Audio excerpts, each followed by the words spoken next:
अस्सलाम वालेकुम।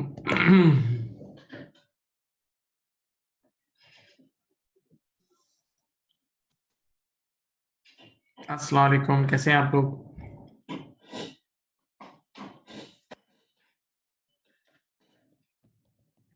सब चीज़ें परफेक्ट हैं, बताएं। बोलो भाई। तमाम की तमाम चीज़ें परफेक्ट हैं।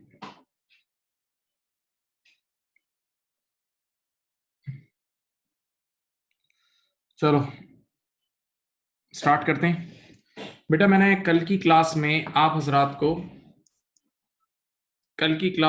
आप लोगों को कुछ असाइनमेंट दिया था, ठीक है। कोशिश करता हूँ और असाइनमेंट अब डिस्कस कर लेता हूँ आपके साथ। देखें, पेज नंबर 7 पे आ जाएं। पेज नंबर 7 पे आ जाएं प्यारे बच्चों। पेज नंबर 7, पेज नंबर 7 पे आपके पास क्वेश्चन नंबर 1, 2, 3 और 4 से रिलेटेड एक सवाल है। क्वेश्चन नंबर 1, 2, 3 एंड 4 से रिलेटेड एक सवाल है। क्वेश्चन नंबर 1, 2, 3 एंड 4 से रिलेटेड एक सवाल है। Right, okay. यहाँ देखें क्या नाम है, कह रहे अब देखो ये सिंपल सवाल है, वही मशीन कॉस्ट अकाउंट वाला। Question number 1, page number 7। Simple सवाल देख लो।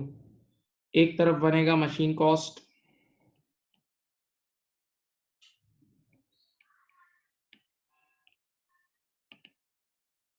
एक तरफ बनेगा एक्यूमुलेटेड डेप्रिसिएशन, ठीक है। चलो, अ मशीन विच हैड कॉस्ट, देखो पहले डायरेक्ट कहानी सुना रहा है एक पुरानी मशीन की जो इस साल बिकी है। क्वेश्चन नंबर 1 पे मैं आ चुका हूँ, page number 7। A machine which had cost 20,000 and had accumulated depreciation of 17,200। देखो ये एसेट जो है ना वो बिका है, डिस्पोजल वाले एसेट की इंफॉर्मेशन दे रहा है।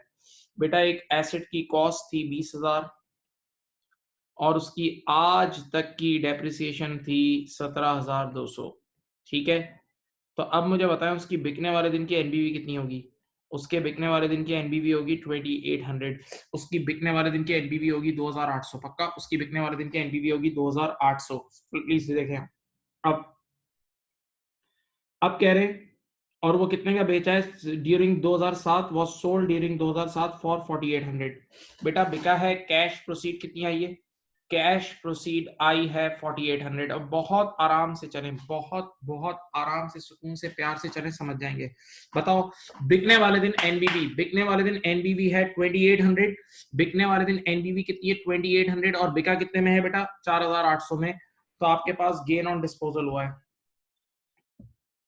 आपके पास गेन ऑन डिस्पोजल हुआ है कितने का? 2000 का। आपके पास गेन ऑन डिस्पोजल हुआ है मेरे प्यारे बच्चों, कितने का हुआ है? 2000 का गेन ऑन डिस्पोजल हुआ है। आपके पास 2000 का गेन ऑन डिस्पोजल हुआ है। 2000 का माय डियर स्टूडेंट्स आप लोगों के पास गेन ऑन डिस्पोजल हो गया है, ओके। अब बेटा आपको पता है जब भी कोई नॉन करंट एसेट बिकता है तो यादें मिटाने वाली अकाउंटिंग होती है। जब भी कोई नॉन करंट एसेट बिकता है तो हम यादें मिटाने वाली अकाउंटिंग करते हैं। तो उसके लिए आपको पहले ओपनिंग बैलेंस चाहिए होता है, याद है सारे अकाउंट्स के। चलो पढ़ो। कह रहे the total cost of machinery shown in the दिसंबर 06। देखो अब दो डेट्स हैं, ये डेट लिखी हुई है दिसंबर 06 और नीचे रिक्वायरमेंट में देखो, नीचे रिक्वायरमेंट में देखो डेट है दिसंबर 07। ये डेट है दिसंबर 06 और नीचे रिक्वायरमेंट डेट क्या है? दिसंबर 2007, ओके। तो दिसंबर 06 और दिसंबर 07 को अगर मैं कंपेयर करूं तो दिसंबर 06 आपकी ओपनिंग होती है और दिसंबर 07 क्या होती है बेटा? क्लोजिंग होती है, सही है। अब सुने यहाँ, तो दिसंबर 06 की बैलेंस शीट में मशीन कॉस्ट कितनी है? 180। दिसंबर 06 इज ओपनिंग। हाँ, तो बेटा ओपनिंग मशीन कॉस्ट है आपके पास, ओपनिंग मशीन कॉस्ट है 180 और ओपनिंग एक्यूमुलेटेड डेप्रिसिएशन कितनी है? ओपनिंग एक्यूमुलेटेड डेप्रिसिएशन है 92,000। ओपनिंग एक्यूमुलेटेड डेप्रिसिएशन है 92,000। ओपनिंग कॉस्ट है 180 और ओपनिंग एक्यूमुलेटेड डेप्रिसिएशन कितनी है? 92,000। ये लिख दिया। अब आप सवाल आराम से पढ़ सकते हैं, कोई एडिशन नहीं है इस बार, कोई एडिशन बाज़ाहिर नजर नहीं आ रही है, कोई एडिशन बाज़ाहिर नजर नहीं आ रही। अब मेरी तरफ देखें, मेरी तरफ देखें बेटा, लेकिन डिस्पोजल तो हुआ है ना, लेकिन डिस्पोजल तो हुआ है, तो आप सब सोचें डिस्पोजल जब भी होता है तो यादें मिटाने वाली अकाउंटिंग होती है, नाम और निशान मिटाने वाली अकाउंटिंग होती है। तो बेटा आपको पता है कॉस्ट अकाउंट में से कॉस्ट बाहर निकलती है और एक्यूमुलेटेड डेप्रिसिएशन में से एक्यूमुलेटेड डेप्रिसिएशन बाहर निकलती है। कॉस्ट में से कॉस्ट बाहर जाती है और एक्यूमुलेटेड डेप्रिसिएशन में से एक्यूमुलेटेड डेप्रिसिएशन बाहर जाती है। देखो बताओ, जो एसेट बिका है, स्क्रीन पे देखें, जो एसेट बिका है उसकी बिकने वाले दिन की कॉस्ट कितनी है? यहाँ लिख देंगे डिस्पोजल, यहाँ लिख देंगे डिस्पोजल 20,000। हाँ, और बताओ जो एसेट बिका है उसकी आज तक की डेप्रिसिएशन है 17,200। तो यहाँ से आज तक की डेप्रिसिएशन बाहर निकल जाएगी 17,200। अब मेरी तरफ देखें, मेरी तरफ देखें बेटा, इधर देखें। इस साल में कोई एडिशन नहीं हुई है, एडिशन इस बार नहीं हुई। एडिशन नहीं हुई तो मशीन कॉस्ट अकाउंट में डेबिट कुछ भी नहीं करेंगे। जब कोई एडिशन नहीं हुई तो मशीन कॉस्ट अकाउंट में कुछ भी डेबिट नहीं करेंगे। तो बताओ डायरेक्ट मशीन कॉस्ट अकाउंट का क्लोजिंग बैलेंस कितना आ रहा है? 1,60,000। मशीन कॉस्ट अकाउंट का मेरे प्यारे बच्चों क्लोजिंग बैलेंस कितना आ रहा है? 1,60,000। नाउ अब जरा होश में रह के बताएं, मशीन कॉस्ट अकाउंट तो पूरा कंप्लीट हो गया है, machine cost account is totally done. What is left? Accumulated depreciation. Accumulated depreciation का अकाउंट रह गया है। एक्यूमुलेटेड डेप्रिसिएशन का अकाउंट मेरे प्यारे बच्चों कंप्लीट नहीं हुआ। और एक्यूमुलेटेड डेप्रिसिएशन अकाउंट में यहाँ आपको याद है ना डेप्रिसिएशन एक्सपेंस आता था, तो you need to calculate the depreciation expense for the year. You need to calculate depreciation expense for the year. मैंने कितनी बार आपको बोला है कि अगर depreciation expense for the year कभी भी निकालना हो तो उसके लिए दो चीजें चाहिए। एक मेथड, डेप्रिसिएशन एक्सपेंस कभी भी निकालना हो तो दो चीजें चाहिए, एक आपको मेथड चाहिए और दूसरा पॉलिसी। एक मेथड दूसरा पॉलिसी, एक मेथड दूसरा पॉलिसी। चलो पढ़ो, यहाँ देखो क्या लिखा हुआ है। It is the company uses straight line 10% straight line. Straight line का मतलब होता है percentage on cost, percentage on cost. 10% straight line depreciation on machinery and no depreciation is charge in the year which asset is sold. ये है yearly basis. ये क्या है? Yearly basis. कितनी बार तुम्हें पिछले दिनों मेरे प्यारे प्यारे बच्चों बता चुका हूं कि whenever you are provided yearly basis just simply depreciate the closing balance। जब भी आपको yearly basis given हो तो simply closing balance depreciate करने। इधर देखें तो depreciation expense for the year निकालना है, तो ये रहा क्लोजिंग बैलेंस 1,60,000। इस पे सीधा सीधा 10% अप्लाई करेंगे, ये आ जाएगा 16,000। तो 16,000 का आपका डेप्रिसिएशन आ गया। Depreciation expense for the year की डबल एंट्री बनती है, डेप्रिसिएशन एक्सपेंस डेबिट और accumulated depreciation credit. Depreciation expense debit और एक्यूमुलेटेड डेप्रिसिएशन क्रेडिट। अब जरा इधर देखो, आप जरा अपना क्लोजिंग बैलेंस देखें कितना है। आपके पास क्लोजिंग बैलेंस कितना आ रहा है? आपके पास क्लोजिंग बैलेंस कितना आ रहा है? 92 प्लस 16, 92 प्लस 16 माइनस 17,200, बताओ कितना आया? 92 प्लस 16 90,800। लो भाई, ये आपके सामने पूरा सॉल्व हो गया है, ये आपके सामने पूरा सॉल्व हो गया है। अब याद करो, मैंने पिछले दिनों आपको एक चीज सिखाई थी, एसओएफपी एक्सट्रैक्ट, याद है? पिछले दिनों मैंने आपको एक चीज सिखाई थी, एसओएफपी एक्सट्रैक्ट।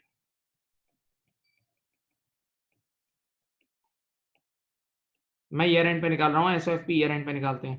तो आपको पता है ना एसओएफपी में जाती है नेट बुक वैल्यू, एसओएफपी में जाती है नेट बुक वैल्यू, और एसओएफपी ईयर एंड पे बन रही है, एजेड बन रही है, तो सारी चीजें क्लोजिंग जाएंगी, सारी चीजें क्लोजिंग जाएंगी। जागो, ये रही, देखो देखो मशीन कॉस्ट का क्लोजिंग, मशीन कॉस्ट का टोटल क्लोजिंग ईयर एंड पे टोटल कॉस्ट कितनी है? मशीन कॉस्ट का टोटल क्लोजिंग है 1,60,000। और बेटा ईयर एंड पे एक्यूमुलेटेड डेप्रिसिएशन का क्लोजिंग कितना है? ईयर एंड पे एक्यूमुलेटेड डेप्रिसिएशन का क्लोजिंग है 90800, 90800। जरा मुझे बताएं एनबीवी एनबीवी कितनी आ रही है? एनबीवी कितनी आ रही है? बोलें एनबीवी कितनी आ रही है? बोलो भाई। 69,200। ओके, अब चलो बेटा एक साथ सवालात शुरू होंगे। अब एक साथ सवालात शुरू होंगे। 4 एमसीक्यूज हैं, 4 एमसीक्यूज हैं। मैं एक 30 सेकंड या 1 मिनट रुक रहा हूं, आप पहले इसको देख लो, 1 मिनट में इसको देख लो, मैं उसके बाद पूरे एमसीक्यूज 4 एमसीक्यूज एक साथ इंशाअल्लाह वल अजीज हो जाएंगे।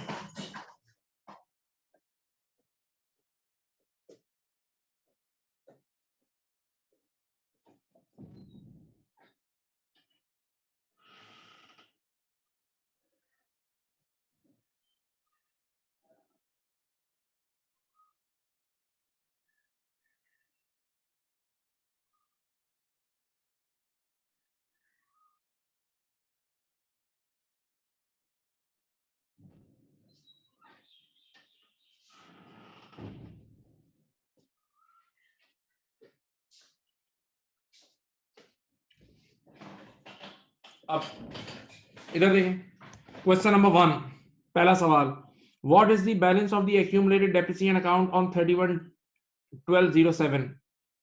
कह रहा है एक्यूमुलेटेड डेप्रिसिएशन का ईयर एंड का बैलेंस कह रहा है, ये रहा। तो क्वेश्चन नंबर 1 का आंसर है 90800। क्वेश्चन नंबर 1 का आंसर क्या है? 90800। उसने सिर्फ एक्यूमुलेटेड डेप्रिसिएशन का क्लोजिंग मांगा है।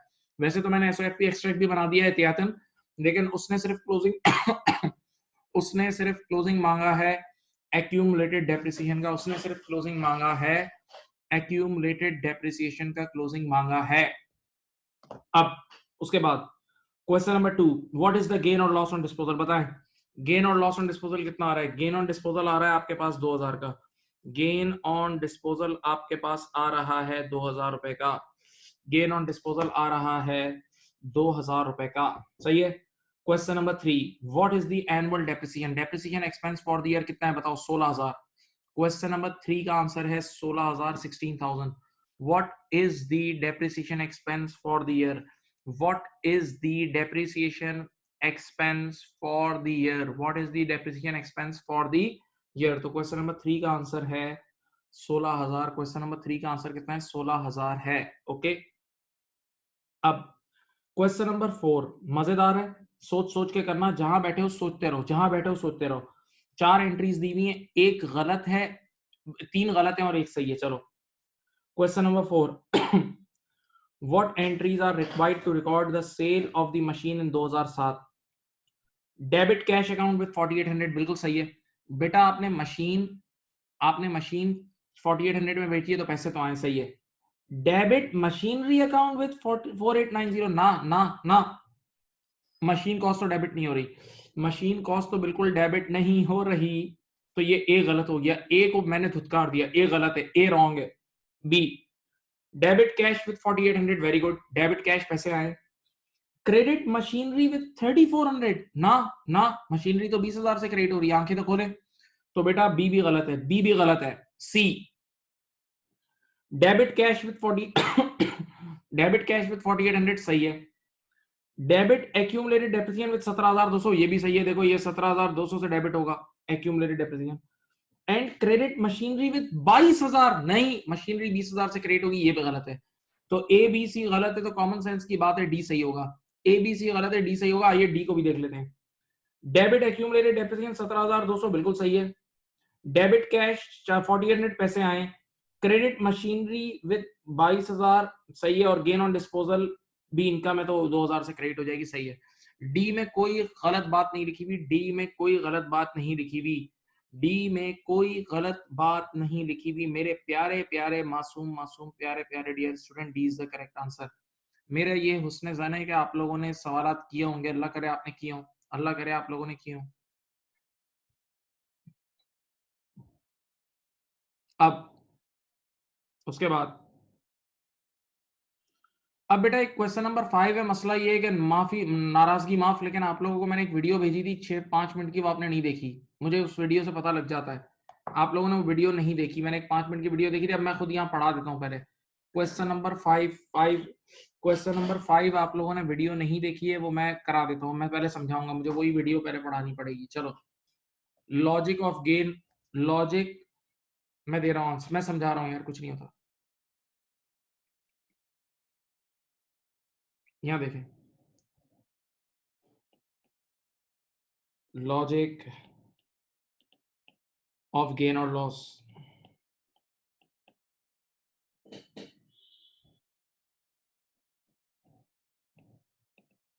सही है बेटा, अब लॉजिक सुनो, इधर देखो सब, यहाँ देखो यार। आपने आज एक मशीन ली थी 10,000 रुपए की, आपने आज एक मशीन ली थी 10,000 रुपए की। मेरी तरफ देखें, आपने एस्टिमेट यह किया कि वो मशीन 5 साल चलेगी और इक्वल फायदा देगी। आपने एस्टिमेट किया कि ये मशीन, प्लीज मेरी तरफ देखें, अब मैं टेक्निकल चीज पे आ गया हूँ, जबरदस्त चीज है और ये स्किल है, सीख लें। आपने एस्टिमेट ये किया कि ये मशीन 5 साल चलेगी और इक्वल फायदा देगी, तो आपने इसको स्ट्रेट लाइन पे हलाल किया, स्ट्रेट लाइन पे। तो 10,000 डिवाइड बाय 5, इधर देखो, डेप्रिसिएशन ईयर 1, डेप्रिसिएशन ईयर 1 2000 आई, डेप्रिसिएशन ईयर 2 भी आई 2000, सही है।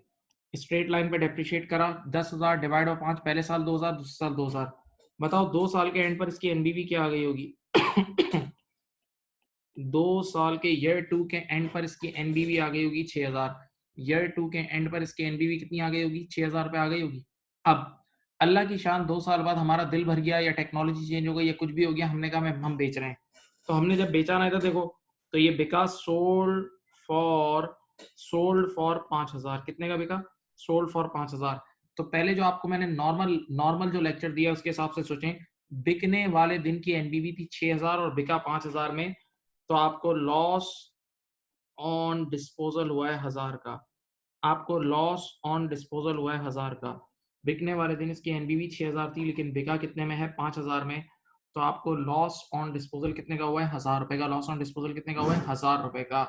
लॉस ऑन डिस्पोजल 1000 रुपए का हुआ है। मेरी बात सुने, इधर देखें। अब सुनना भाई, बहुत इंपॉर्टेंट। अब मैं लॉजिक देने जा रहा हूं, फाइनल लॉजिक। यार आपने आज से 2 साल पहले एसेट खरीदा कितने का था? 10 का।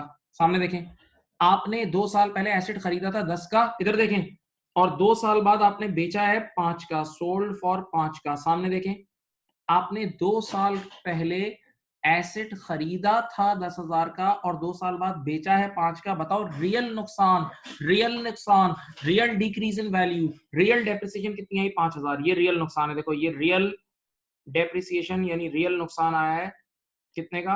5000 का। आपका रियल नुकसान आया 5000 रुपए का। यहाँ देखें, आपने एसेट खरीदा था 10 का और बेचा है 5000 का। आपने एसेट खरीदा था 10 का और बेचा कितने का है? बोलो, 5000 रुपए का। तो मेरे प्यारे बच्चों, जो रियल नुकसान हुआ है, जो रियल डिक्रीज इन वैल्यू हुआ है, वो कितना हुआ है? 5000 रुपए का हुआ है। वो 5000 रुपए का हुआ है। तो जरा सोचो, 10 का खरीद के 5 का बेचा, रियल नुकसान 5 का हुआ, तो आपको 5000 का एक्सपेंस बुक करना चाहिए था ना। आपको आज तक 5000 का एक्सपेंस बुक करना चाहिए था। देखो, लेकिन आपने आज तक सिर्फ कितना बुक किया? देखो स्क्रीन पे, 2 और 2 4। आपने स्क्रीन पे कितना बुक किया है? 2 और 2 4। तो आपको बुक करना चाहिए था 5 और आपने किया है सिर्फ 4। तो अब 1000 रुपए का और बुक कर लूं?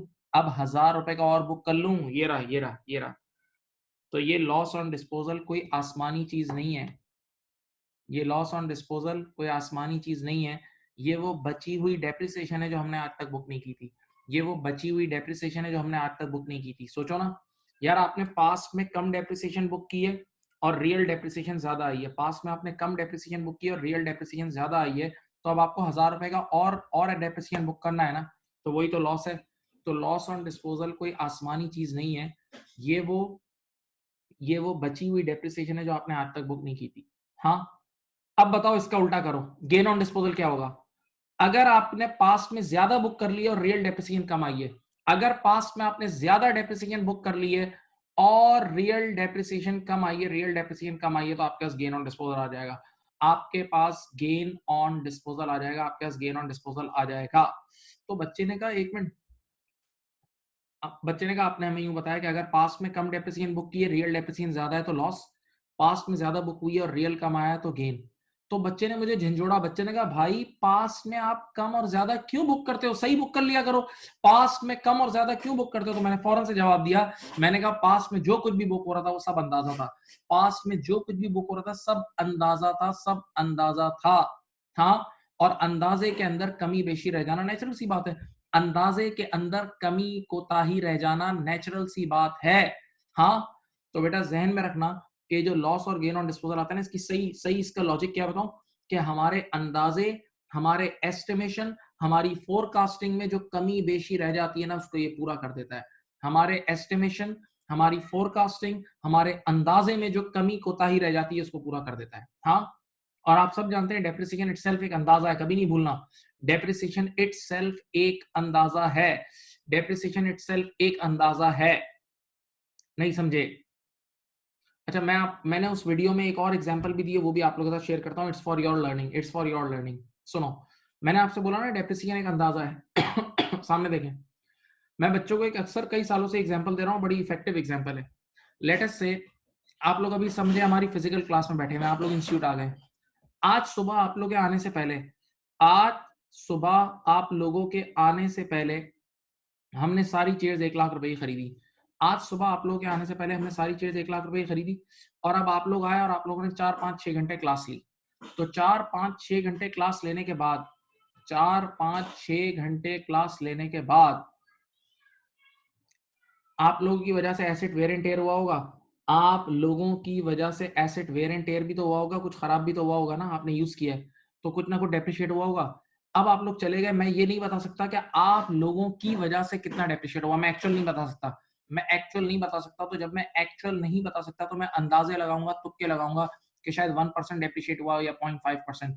तभी हम डेप्रिसिएशन की एक परसेंटेज रखते हैं जो कि एक अंदाजा होता है, जो कि एक अंदाजा होता है, एक एस्टिमेशन होता है। सही है। अब सेकंड एग्जांपल सुने। आज सुबह आप लोग आए और आप लोगों के आने से पहले मैंने 1 लाख की सारी चेयर्स खरीदी और कुछ घंटे आप लोगों ने पढ़ा और आप लोग जैसे ही गए ना तो मैंने सारी की सारी चेयर्स 98,000 में बेच दी। मैंने सारी की सारी चेयर्स 98,000 में बेच दी। तो सुबह आपके आने से पहले 1 लाख की ली और शाम में 98 की बेच दी। तो अब जैसे ही बेची तो अब रियल डेप्रिसिएशन आ गई ना। 1 लाख की ली, 98 की बेची, अब किसी अंदाजे की जरूरत नहीं है। तो याद रखना, जिस दिन आप एसेट को बेचते हो, जिस दिन आप एसेट को बेचते हो उस दिन दूध का दूध पानी का पानी हो जाता है, उस दिन रियल डेप्रिसिएशन आ जाती है। सही है। और जब तक बेचते नहीं हो, जब तक बेचते नहीं हो तब तक अंदाजे पे गुजारा करते हैं। ठीक है। तो मैंने आपको ये लॉजिक दे दी है गेन और लॉस ऑन डिस्पोजल की, कि गेन और लॉस ऑन डिस्पोजल की लॉजिक क्या है कि हमारे अंदाजे, हमारे एस्टिमेशन में जो कमी रह जाती है, हमारे अंदाजे और हमारे एस्टिमेशन में जो कमी कोताही रह जाती है, ये इसको करेक्ट करने का काम करता है, ये इसको करेक्ट करने का काम करता है। ओके, चलो पढ़ो। अब वो क्वेश्चन पे आओ। चलो सब बच्चे अपना क्वेश्चन निकालो, क्वेश्चन नंबर 5। अच्छा देखो, आप लोग सब इतने अकलमंद हो, 1 2 3 पेपर दे चुके हो, आप लोग F1 का पेपर पढ़ रहे हो, F1 की किट भी कितने बच्चे कर रहे हैं, तो आपको पता होगा कि थ्योरी का जब एमसीक्यू आता है तो उसमें always go for most appropriate answer. Theory के एमसीक्यू में always go for most appropriate answer. सही है। चलो, which of the following best describes the gain or loss on disposal of a non-current asset? Number A क्या कह रहा है, amount by which the management over और under charge the depreciation. ये कुछ हद तक सही है, ये बात हल्की सी सही है कि अगर आपने ज्यादा या कम, पास में ज्यादा या कम बुक कर लिए तो वो गेन और लॉस आता है। लेकिन इससे भी अच्छी लॉजिक, जो एक्यूरेट जवाब है वो अभी आगे आएगा, ठहरो। The extent by which the underlying value, नहीं, द करेक्शन, सी पढ़ें, देखो सी इसका असल आंसर है। The correction of forecasting error when the assets life and residual value were estimated, were estimated. बेटा आप लोगों को याद होगा कि, आप लोगों को याद होगा, अगर तुम्हें याद हो, सुनो, कि हमारे अंदाजे, हमारी एस्टिमेशन, हमारी फोरकास्टिंग में जो कमी कोताही रह जाती है उसको सही करने का काम करता है। हमारे एस्टिमेशन, हमारी फोरकास्टिंग में जो कमी कोताही रह जाती है ये उसको सही करने का काम करता है। This is the logic. तो क्वेश्चन नंबर 5 का आंसर है सी।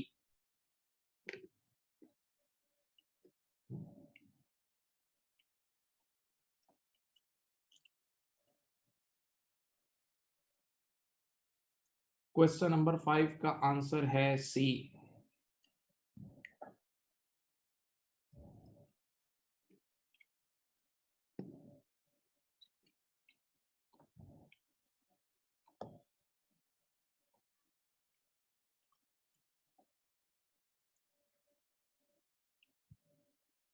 कर लिया भाई, समझ गया बात को? एक मैसेज करें प्लीज, एक मैसेज करें, बोले भाई बच्चों मैसेज।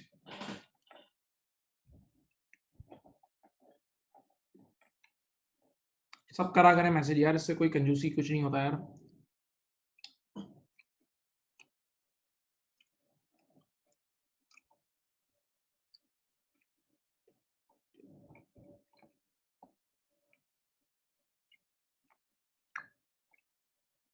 अब question number,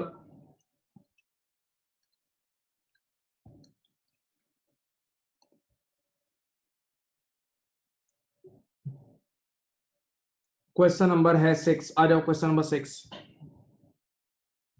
a company bought a machine on 1st October 2002 for 52,000 और इन्होंने इसको बेचा है। उसकी लाइफ कितनी है? एक्सपेक्टेड लाइफ है 8 साल, देखते रहें, और एस्टिमेटेड रेजिडुअल वैल्यू है 4000, और बेचा है 31 मार्च 2007 को। 31 मार्च 2007 को। बहुत आसान सवाल है। इधर देखो, मैं पहले अकाउंटिंग पीरियड ड्रॉ कर रहा हूँ, ये देखें,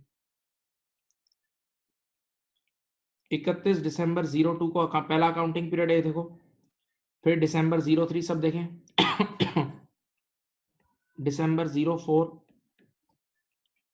दिसंबर 05, दिसंबर 06, और आखिरी साल है जो कि नाम, जिसका नाम है ये देखें 31 दिसंबर 07, सही है बेटा। ये देखें आपके सामने अकाउंटिंग पीरियड नजर आ रहे हैं, 1 जनवरी 02, 1 जनवरी 02 टू 31 दिसंबर 02, 03, 04, 05, 06, 07 नजर आ रहे हैं 5 साल। अब आप मुझे बताएं, इधर देखें आपने मशीन बाय कब की है? आपने मशीन बाय की है 1 अक्टूबर 02 को, यहाँ बाय की है, देखो मैं रंग चेंज करके लिखता हूँ। आपने यहाँ बाय की है, देखो 1 अक्टूबर 02 को बाय की है। तो बेटा ये दिसंबर 2002 आपका ईयर ऑफ परचेज हो गया, दिसंबर 02 आपका ईयर ऑफ परचेज हो गया। बेटा आंखें खोल के सवाल में पॉलिसी पढ़ लो, पॉलिसी साफ साफ लिखी हुई है, full in the year of purchase and none in the year of sale. Policy लिखी हुई है full in the year of purchase and none in the year of sale. Full in the year of purchase and none in the year of sale. Full in the year of purchase and none in the year of sale. यहाँ देखें तो बेटा आपने दिसंबर 2002 में bye किया, तो ये वाला साल ईयर ऑफ परचेज है, देखो यहाँ फुल डेप्रिशिएट होगा, अगला साल भी फुल होगा, यहाँ भी फुल होगा, यहाँ भी फुल होगा, यहाँ भी फुल होगा। लेकिन आपने बेचा कब है? आपने एसेट को बेचा है 31 मार्च 2007 में, यहाँ आके बेच दिया है। तो बेटा ये जो 2007 वाला साल है ये ईयर ऑफ डिस्पोजल हो गया ना, 2007 वाला साल है ईयर ऑफ डिस्पोजल हो गया पक्का। हाँ तो अब आंखें खोल के देखो आप किन किन सालों में डेप्रिशिएट करेंगे। मैंने देखो राइट टिक लगाए, मैंने राइट टिक लगाए, देखें 2002 में फुल करेंगे, 2003, 2004, 2005, 2006, इन 5 के 5 सालों में फुल डेप्रिशिएट करेंगे, इन 5 के 5 सालों में फुल डेप्रिशिएट करेंगे, फुल डेप्रिशिएट करेंगे। ऐसा ही है, यहाँ देखें सामने देखें आपने एसेट कितने का खरीदा है, कॉस्ट बताओ कितनी है? 52 रेजिडुअल वैल्यू, सही है। देखें पर ईयर डेप्रिसिएशन क्या होगी, इधर देखें cost minus residual value divide by life, 52 minus 4000 divided by 8 years. चलो बताओ ये 48 अपॉन 8 6000, एक साल की आई 6000, सही है। एक साल की कितनी आई बेटा 6000। अब मुझे बताओ आप 5 बार डेप्रिशिएट करोगे ना, 6000 को 5 बार डेप्रिशिएट करोगे, 5 बार। तो ये देखिए इधर देखें मैं पूरा सॉल्व कर रहा हूं, कॉस्ट थी आपकी 52 माइनस इधर देखें एक्यूमुलेटेड डेप्रिसिएशन। बेटा 6-6000 की डेप्रिसिएशन 5 साल तक डेप्रिशिएट होगी, 6-6000 कितने साल होगा बोलो, 5 साल तक होगी। तो 6 मल्टीप्लाई बाय 5 करो, 6 मल्टीप्लाई बाय 5 करो,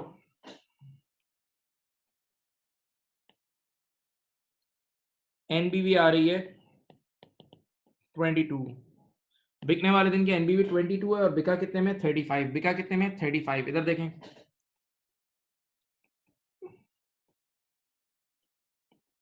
बेटा आपके पास 13,000 रुपए का गेन ऑन डिस्पोजल आ रहा है, 13,000 रुपए का गेन ऑन डिस्पोजल आ रहा है, 13,000 रुपए का गेन ऑन डिस्पोजल आ रहा है, 13,000 रुपए का गेन ऑन डिस्पोजल आ रहा है।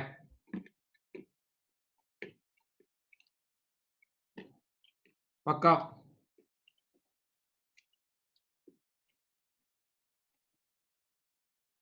मेरे प्यारे बच्चों देखो एक बात सुनो, आपने 2002 में खरीदा है तो 2002 ईयर ऑफ परचेज है, उसमें फुल डेप्रिशिएट करेंगे, 2003 फुल, 4, 5, 6 बीच वाले सालों में तो हमेशा फुल करते हैं, लेकिन 2007 में आपने बेचा है, 2007 में बेचा है तो पॉलिसी कह रही है none in the year of sale, उसमें बिल्कुल डेप्रिशिएट नहीं करेंगे। तो आप देखो राइट टिक मैंने कितनी बार लगाए, 5 बार, तो वो 5 साल डेप्रिशिएट करेंगे। अब आप स्क्रीन पे देखें एक साल की डेप्रिसिएशन कितनी आई है, ये देखो ये आई है, एक साल की डेप्रिसिएशन ये आई है 6000 पर एनम, सही है।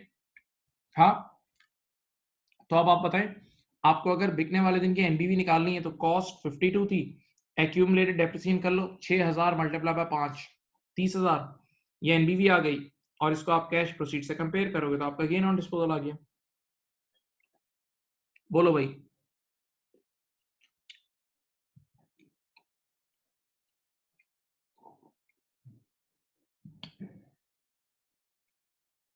बोलो भाई, किसी ने किया था ये क्वेश्चन नंबर कौन सा था, ये 6 था,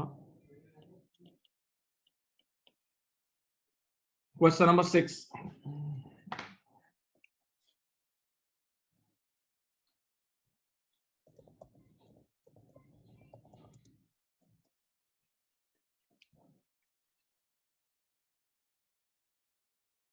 अब क्वेश्चन नंबर 7 ये कल मैं आपको करा चुका हूं, उस दिन मैं आपको करा चुका हूं। क्वेश्चन नंबर 7 एनबीवी के अकाउंट से रिलेटेड था। क्वेश्चन नंबर 7 एनबीवी के अकाउंट से रिलेटेड था, आप लोगों ने कर लिया, याद है? क्वेश्चन नंबर 7 एनबीवी के अकाउंट से रिलेटेड था, आप लोगों ने कर लिया है, देख लो। क्वेश्चन नंबर 7 एनबीवी के अकाउंट से रिलेटेड था, आपने कर लिया पहले ही।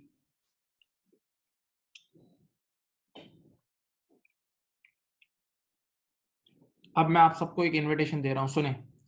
क्वेश्चन नंबर 8 आप लोग पढ़ें और आपकी जितनी भी सारी एनर्जी है, जितनी भी अकल है, सब लगा लें। अगर सॉल्व हो जाए ना तो इनाम ले लेना। क्वेश्चन नंबर 8 पढ़ो, पढ़ो। क्वेश्चन नंबर 8 पढ़ो। एड़ी चोटी का जोर लगा दो, सॉल्व ही नहीं हो सकता, उसमें इंफॉर्मेशन ही कम गिवन है। तो उसका आंसर क्या है बताऊं? उसका आंसर है A, cannot be calculated, cannot be calculated. Please पढ़ें सब बच्चे जहां बैठे। क्वेश्चन नंबर 8 पढ़ो। क्वेश्चन नंबर 8 में डाटा ही कम गिवन है, डाटा ही कम गिवन है, देख लो।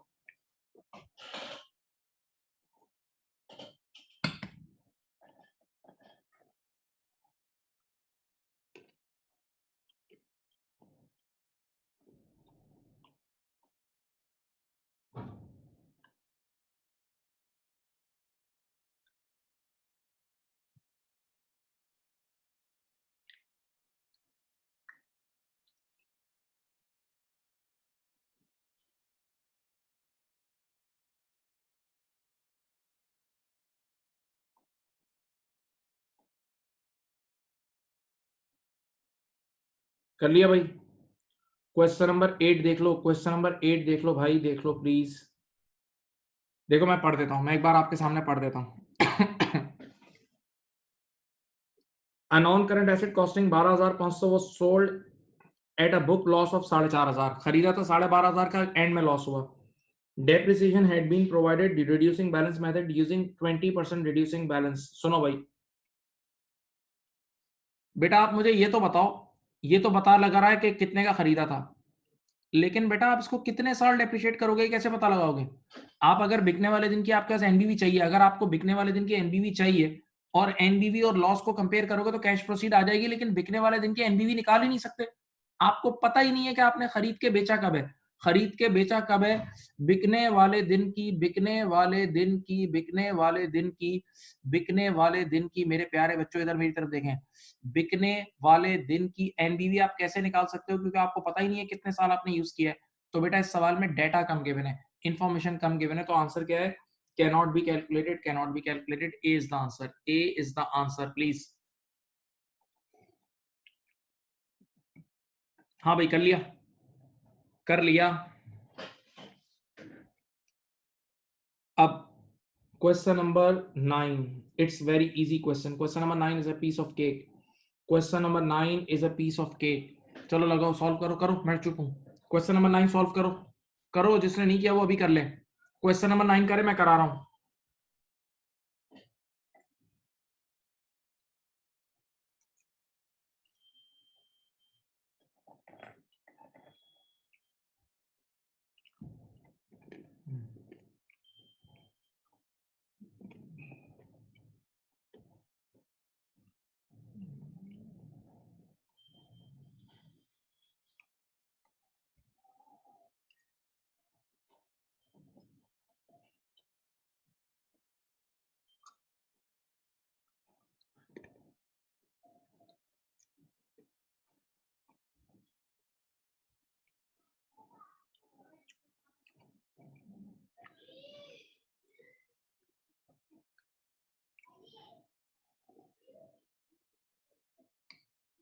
क्वेश्चन नंबर 9 करें बेटा प्लीज। Question number 9।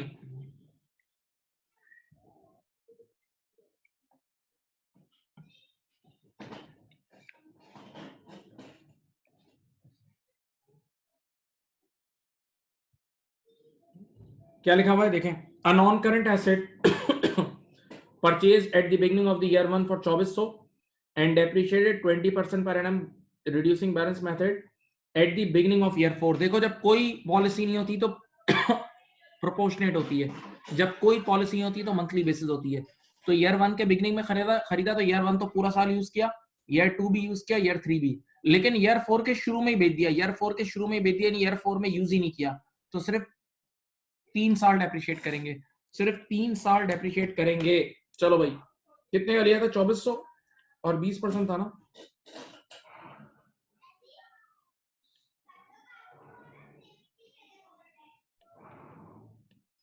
ईयर 1 की डेप्रिसिएशन निकालो चलो।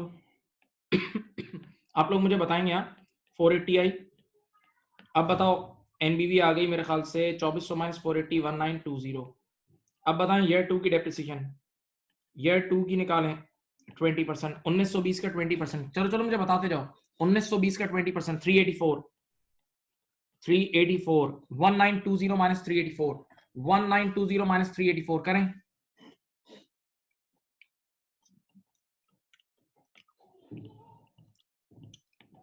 ओके नाउ ईयर 3 की डेप्रिसिएशन निकालें एट द रेट 20%, करो एट द रेट 20%, 1536 का 20% करो, 1536 का 20% करो, 1536 का 20% करो, 15307.2, 307.2। हाँ ठीक है, अब बताओ एनबीवी कितनी आ गई, एनबीवी कितनी आ गई बोलो भाई। 1228.8 सही है। और बेटा बिका है मेरे ख्याल से कितने में, 1200 में बिका है। कैश प्रोसीड आई है 1200। बताओ बिकने वाले दिन की एनबीवी थी 1228.8, बिकने वाले दिन की एनबीवी कितनी थी 1228.8 और बिका कितने में 1200 में। तो सीधी सी बात है लॉस हुआ है 28.8 का, लॉस हुआ है 28.8 का। You can check your answer, you can check your answer please.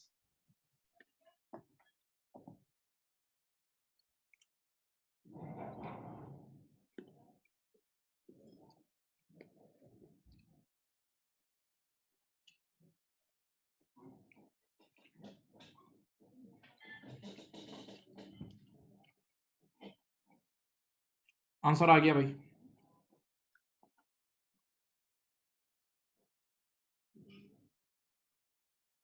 Question number 10 करो। 10 भी अच्छा है, 10 बहुत अच्छा सवाल है, वैसा ही है, इजी है। क्वेश्चन नंबर 10 करें भाई। ये देख लो ये क्वेश्चन नंबर 9 था। बेटा यहां तक सात हो आप लोग, बताओ बोलो भाई। सात हो।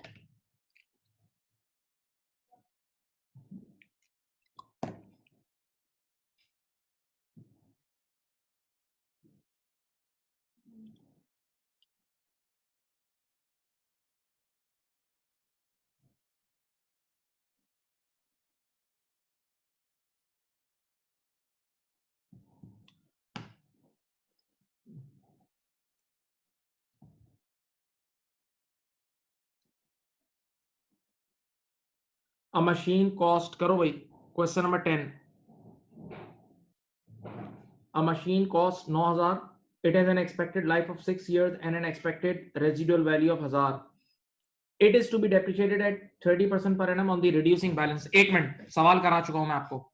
बेटा रिड्यूसिंग बैलेंस मेथड के अंदर लाइफ और स्क्रैप वैल्यू की कोई अहमियत नहीं होती। रिड्यूसिंग बैलेंस मेथड में लाइफ और स्क्रैप वैल्यू इररिलेवेंट होती है, बेवकूफ बनाने के लिए दी हुई है, छोड़ दो। सिर्फ परसेंटेज काम की है, सिर्फ और सिर्फ परसेंटेज काम की है। चलो, a full year depreciation is charged in the year of purchase with none in the year of sale, year 4 में बेच दिया। चलो पहले साल खरीदा, first year of purchase full depreciate होगा, सेकंड ईयर भी फुल, थर्ड ईयर भी फुल, लेकिन ईयर 4 में बेच दिया और खुद कह रहा है none in the year of sale, none in the year of sale. तो तीसरे साल चौथे साल डेप्रिशिएट नहीं करेंगे, पहले साल फुल करेंगे, सेकंड ईयर फुल करेंगे, थर्ड ईयर फुल करेंगे, फोर्थ ईयर में बिल्कुल डेप्रिशिएट बोलो भाई नहीं करेंगे, फोर्थ ईयर में बिल्कुल डेप्रिशिएट नहीं करेंगे। अब कितने कितने का लिया था, 9000 का। आसान सवाल है यार।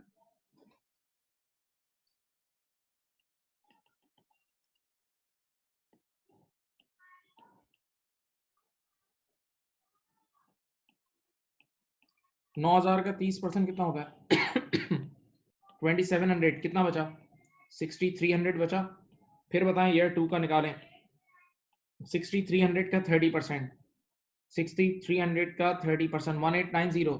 बताओ 6300 का 30% कितना होता है, 1890। कितना बचा नीचे बताएं कितना बचा।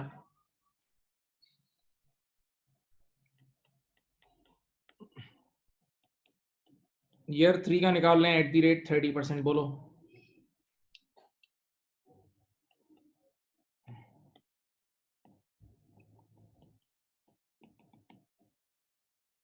कितना आया? 3087। बिकने वाले दिन ये एनबीवी आई और बिका कितने में? 3000। Very good. सोल्ड फॉर 87 का आ रहा है loss.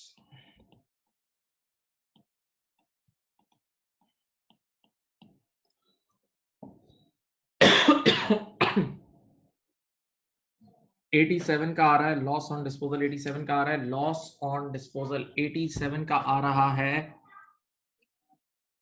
Loss on disposal. Answer is a.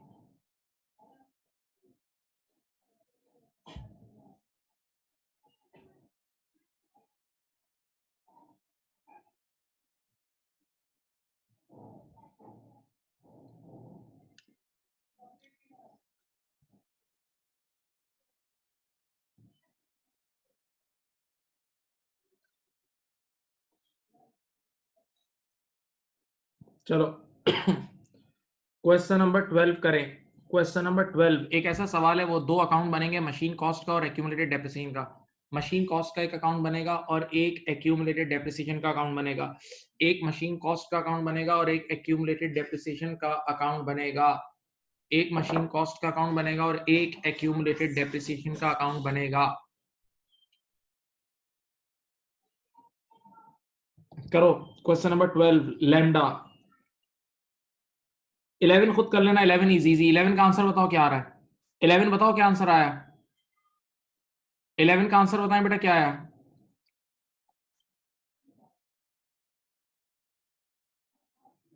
₹100 का गेन ऑन डिस्पोजल आएगा। 11 का आंसर है 100। सब कर सकते हैं, कोई मुश्किल नहीं। 11 इज 100। 12 करें। 12 करें।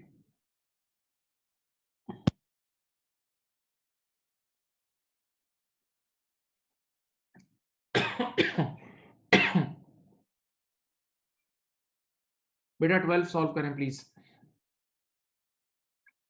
12 में you need to make two accounts. एक मशीन कॉस्ट अकाउंट बनाना है, एक एक्यूमुलेटेड डेप्रिसिएशन। करो करो करो। You have 2 to 3 minutes. You have 2 to 3 minutes. Come on, you have 2 to 3 minutes. 12 करो, बहुत अच्छा सवाल है। लैम्डा।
करो भाई।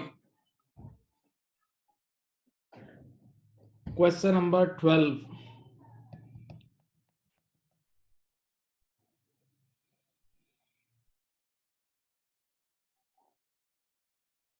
बेटा देखें, सिंपल। क्वेश्चन नंबर 12 में आपके पास एक है मशीन कॉस्ट अकाउंट। ये देखो आराम से चलो।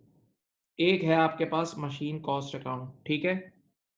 एक है आपके पास एक्यूमुलेटेड डेप्रिसिएशन अकाउंट, सही है। चलो एट 30th September 02, आराम से सुकून से सुनो। एट 30th September 02, इस डेट को देखो और नीचे रिक्वायरमेंट की डेट को देखो। इस डेट को देखो और नीचे रिक्वायरमेंट की डेट देखो। तो एक है 30 सितंबर 02 और नीचे रिक्वायरमेंट की डेट है 30 सितंबर 03। एक है 30 सितंबर 02 और नीचे रिक्वायरमेंट की डेट है 30 सितंबर 03। सुने, तो 02 ओपनिंग होगा और 03 क्लोजिंग होगा। 02 ओपनिंग होगा और 03 क्या होगा?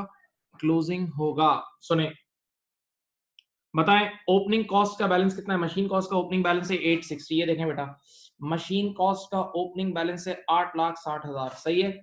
और आपके पास एक्यूमुलेटेड डेप्रिसिएशन का ओपनिंग बैलेंस है 397। बेटा नजर आ रहा है? मशीन कॉस्ट का ओपनिंग है 8,60,000 और ये 397 है। अब इस सवाल में एक ही बड़ा इवेंट हुआ है, वो डिस्पोजल है। वो क्या है? डिस्पोजल है। चलो देखते हैं। During the year ended 30 September 03, plant with a written down value. Written down value का मतलब एनबीवी। रिटन डाउन वैल्यू का मतलब एनबीवी। एक प्लांट जिसकी एनबीवी 37 थी, एक प्लांट जिसकी बिकने वाले दिन एनबीवी 37 थी। और से सुनना, कितने में बिका? कितने में बिका? वो बिका है 19,000 में। इधर देखो, सोल्ड फॉर 19,000 हुआ है।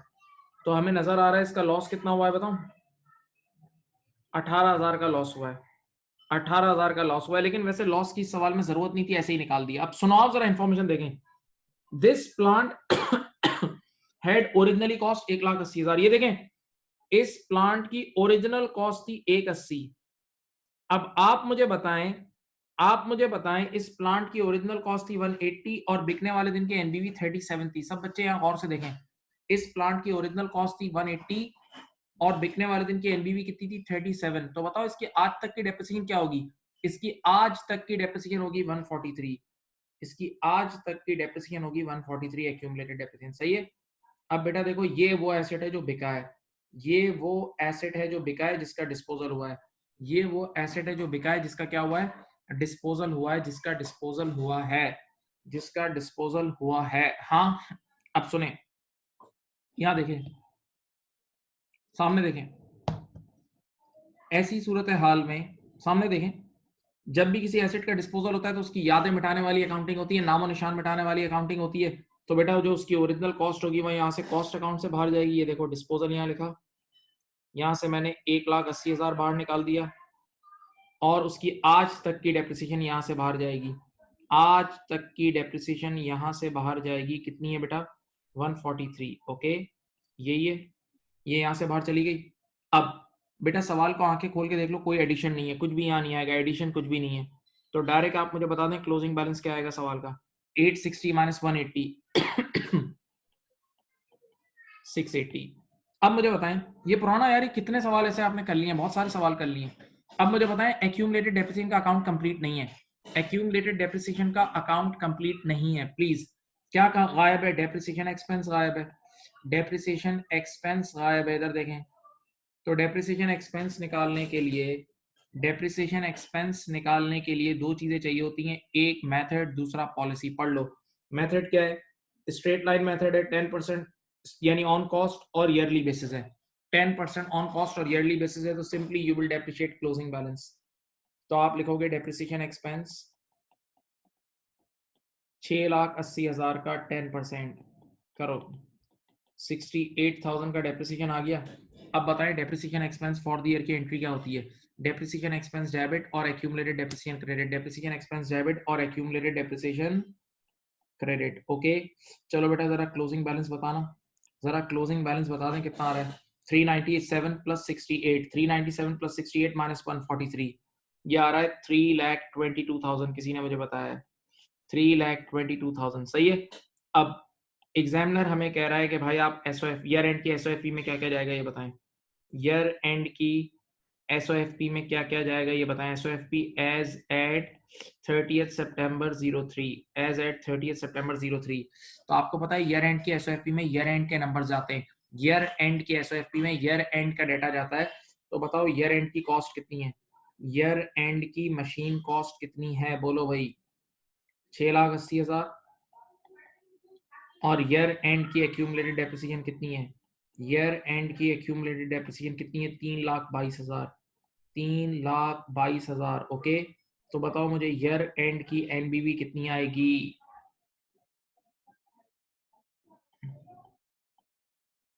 चलो, सवाल हो गया है, सवाल हो चुका है।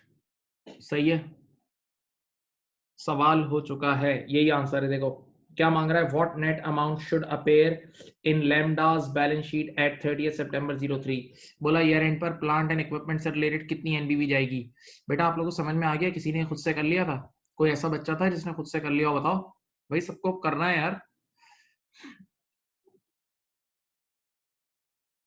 हाँ भाई बोलो।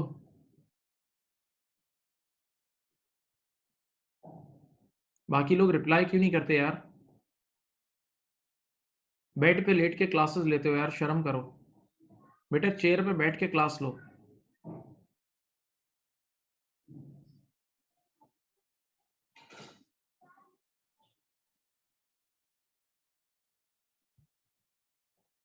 भाई बाकी लोग जवाब दें प्लीज, चैट में जवाब दें।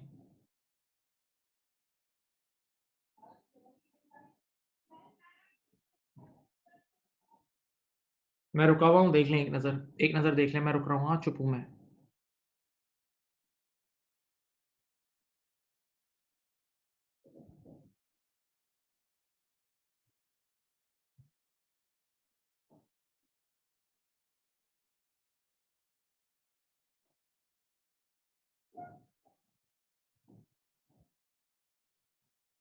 अब एक बड़ा सवाल है, अब एक बड़ा सवाल है, क्वेश्चन नंबर 13।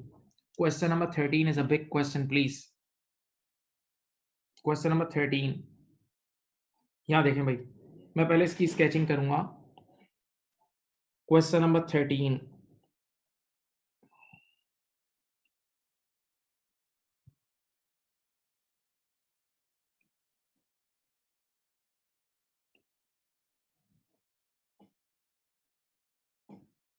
अच्छा मैंने हमेशा से बोला है क्वेश्चन स्टार्ट होते ही अकाउंटिंग पीरियड पहले देख लो, क्वेश्चन स्टार्ट होते ही अकाउंटिंग पीरियड पहले देख लो। हाँ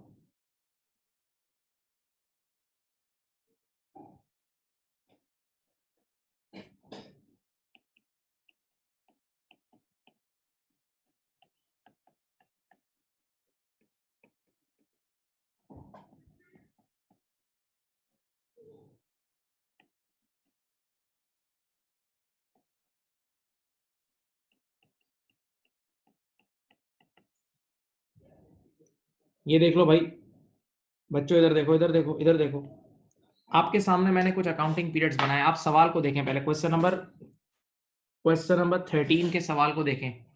a business with a financial year and 31 अक्टूबर, पहले ही उसने बोल दिया है कि हमारा अकाउंटिंग पीरियड 31 अक्टूबर को एंड हो रहा है, हमारा अकाउंटिंग पीरियड 31 अक्टूबर को एंड हो रहा है, हमारा अकाउंटिंग पीरियड 31 अक्टूबर को एंड हो रहा है। यहाँ देखें बेटा, तो मैंने आपके सामने कुछ अकाउंटिंग पीरियड बनाए, देखें मैंने आपके सामने कुछ अकाउंटिंग पीरियड बनाए। पहला अकाउंटिंग पीरियड देखो 31 अक्टूबर 03 को एंड हो रहा है, फिर 31 अक्टूबर 04, फिर 31 अक्टूबर 05, फिर अक्टूबर 06 एंड अक्टूबर 07, सही है। ये 5 अकाउंटिंग पीरियड्स बनाए। अब देखें, पहले से मैं बोल रहा हूं, इस बार पॉलिसी ईयरली बेसिस नहीं है, मंथली है, मंथली बेसिस है, यानी ईयर ऑफ परचेज और ईयर ऑफ डिस्पोजल में जितने जितने महीने आप यूज करोगे उतने उतने महीने डेप्रिशिएट करोगे। ईयर ऑफ परचेज और ईयर ऑफ डिस्पोजल में आप जितने महीने यूज करोगे उतने महीने डेप्रिशिएट करोगे, उतने महीने डेप्रिशिएट करोगे।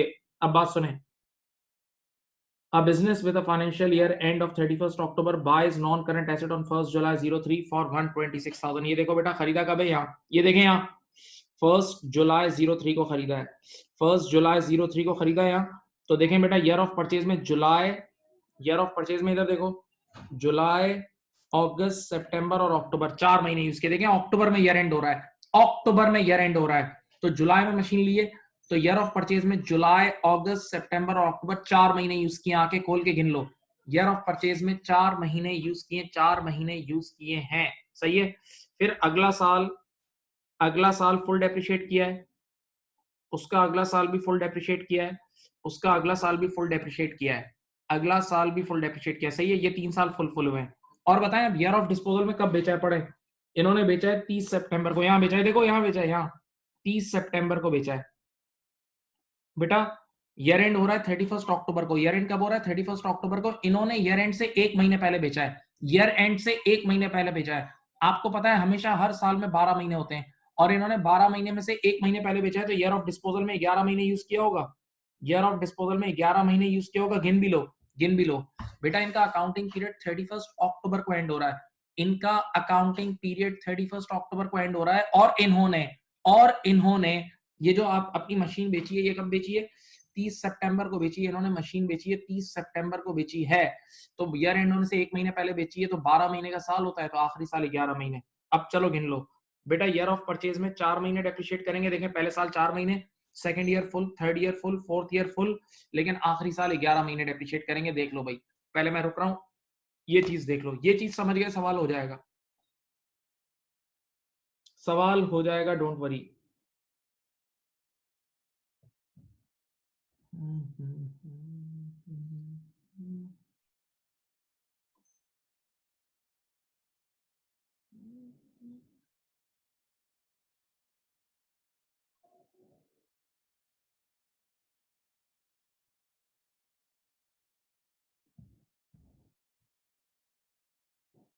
हाँ भाई,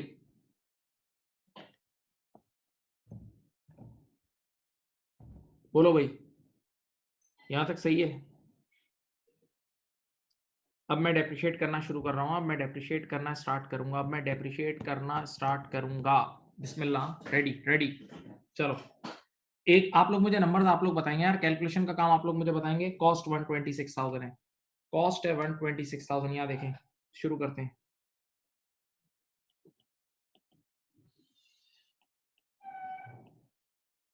पहले साल का नाम है ईयर एंडेड, ये देखो मैं लिख रहा हूँ नाम, 31 अक्टूबर 03 at the rate 15% into 4/12, at the rate 15% into 4/12 करो, 15% इंटू 4/12 4 महीने का होगा, बताओ आंसर दो, आंसर दो बेटा। 6300, वेरी गुड। अब बताओ बेटा, एनबीवी कितनी आ गई? 119,700, 119,700 एनबीवी आ गई। अब देखते हैं अगला साल, ईयर एंडेड 31 अक्टूबर 04, ये फुल होगा एट द रेट 15%, एनबीवी पे 15% लगाना, रिड्यूसिंग बैलेंस मेथड है, रिड्यूसिंग बैलेंस मेथड है। 119,700 का 15% लो, 119,700 का 15% लो बेटा प्लीज, लीजिए 17955, यही है, देख लें भाई, 119,700 इंटू 15% करो,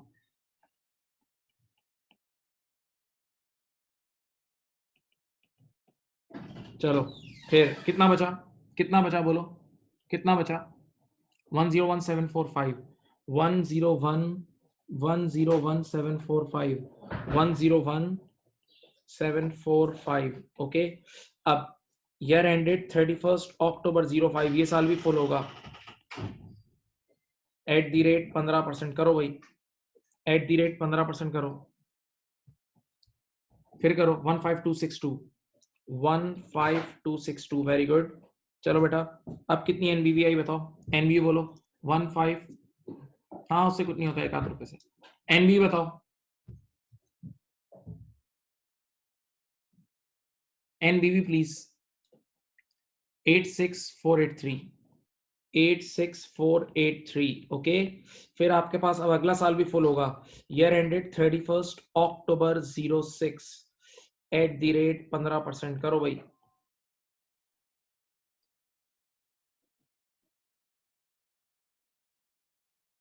12972, 12972, कितना बचा बेटा? एनबीए बताएं। 73510। अब आखिरी साल आ गया भाई, अब आखिरी साल 11 महीने करेंगे, last year 11 months, year ended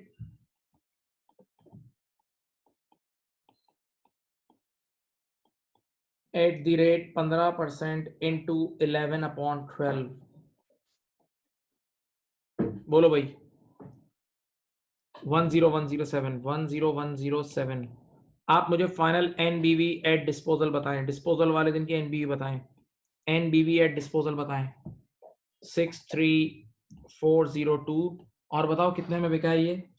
बिका है ये 54,800 में, ये बिका है कितने में?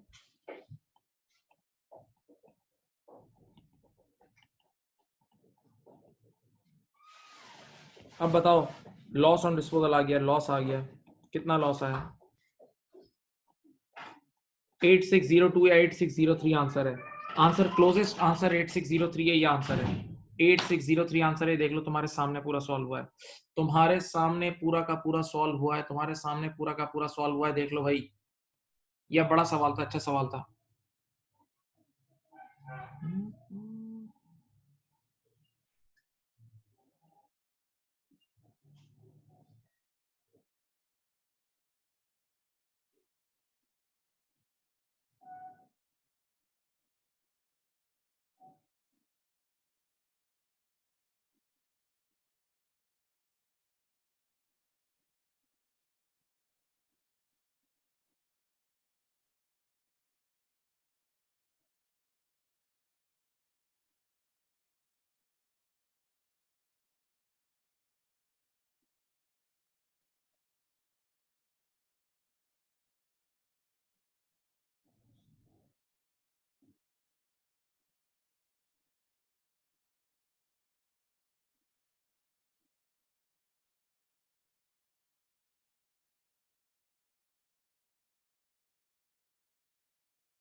कर लिया भाई, बोलो।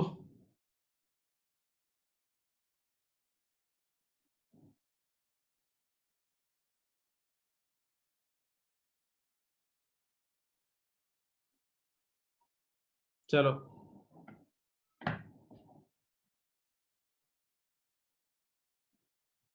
बेटा, किसी को कोई मसला है तो बताएं, चैट बॉक्स।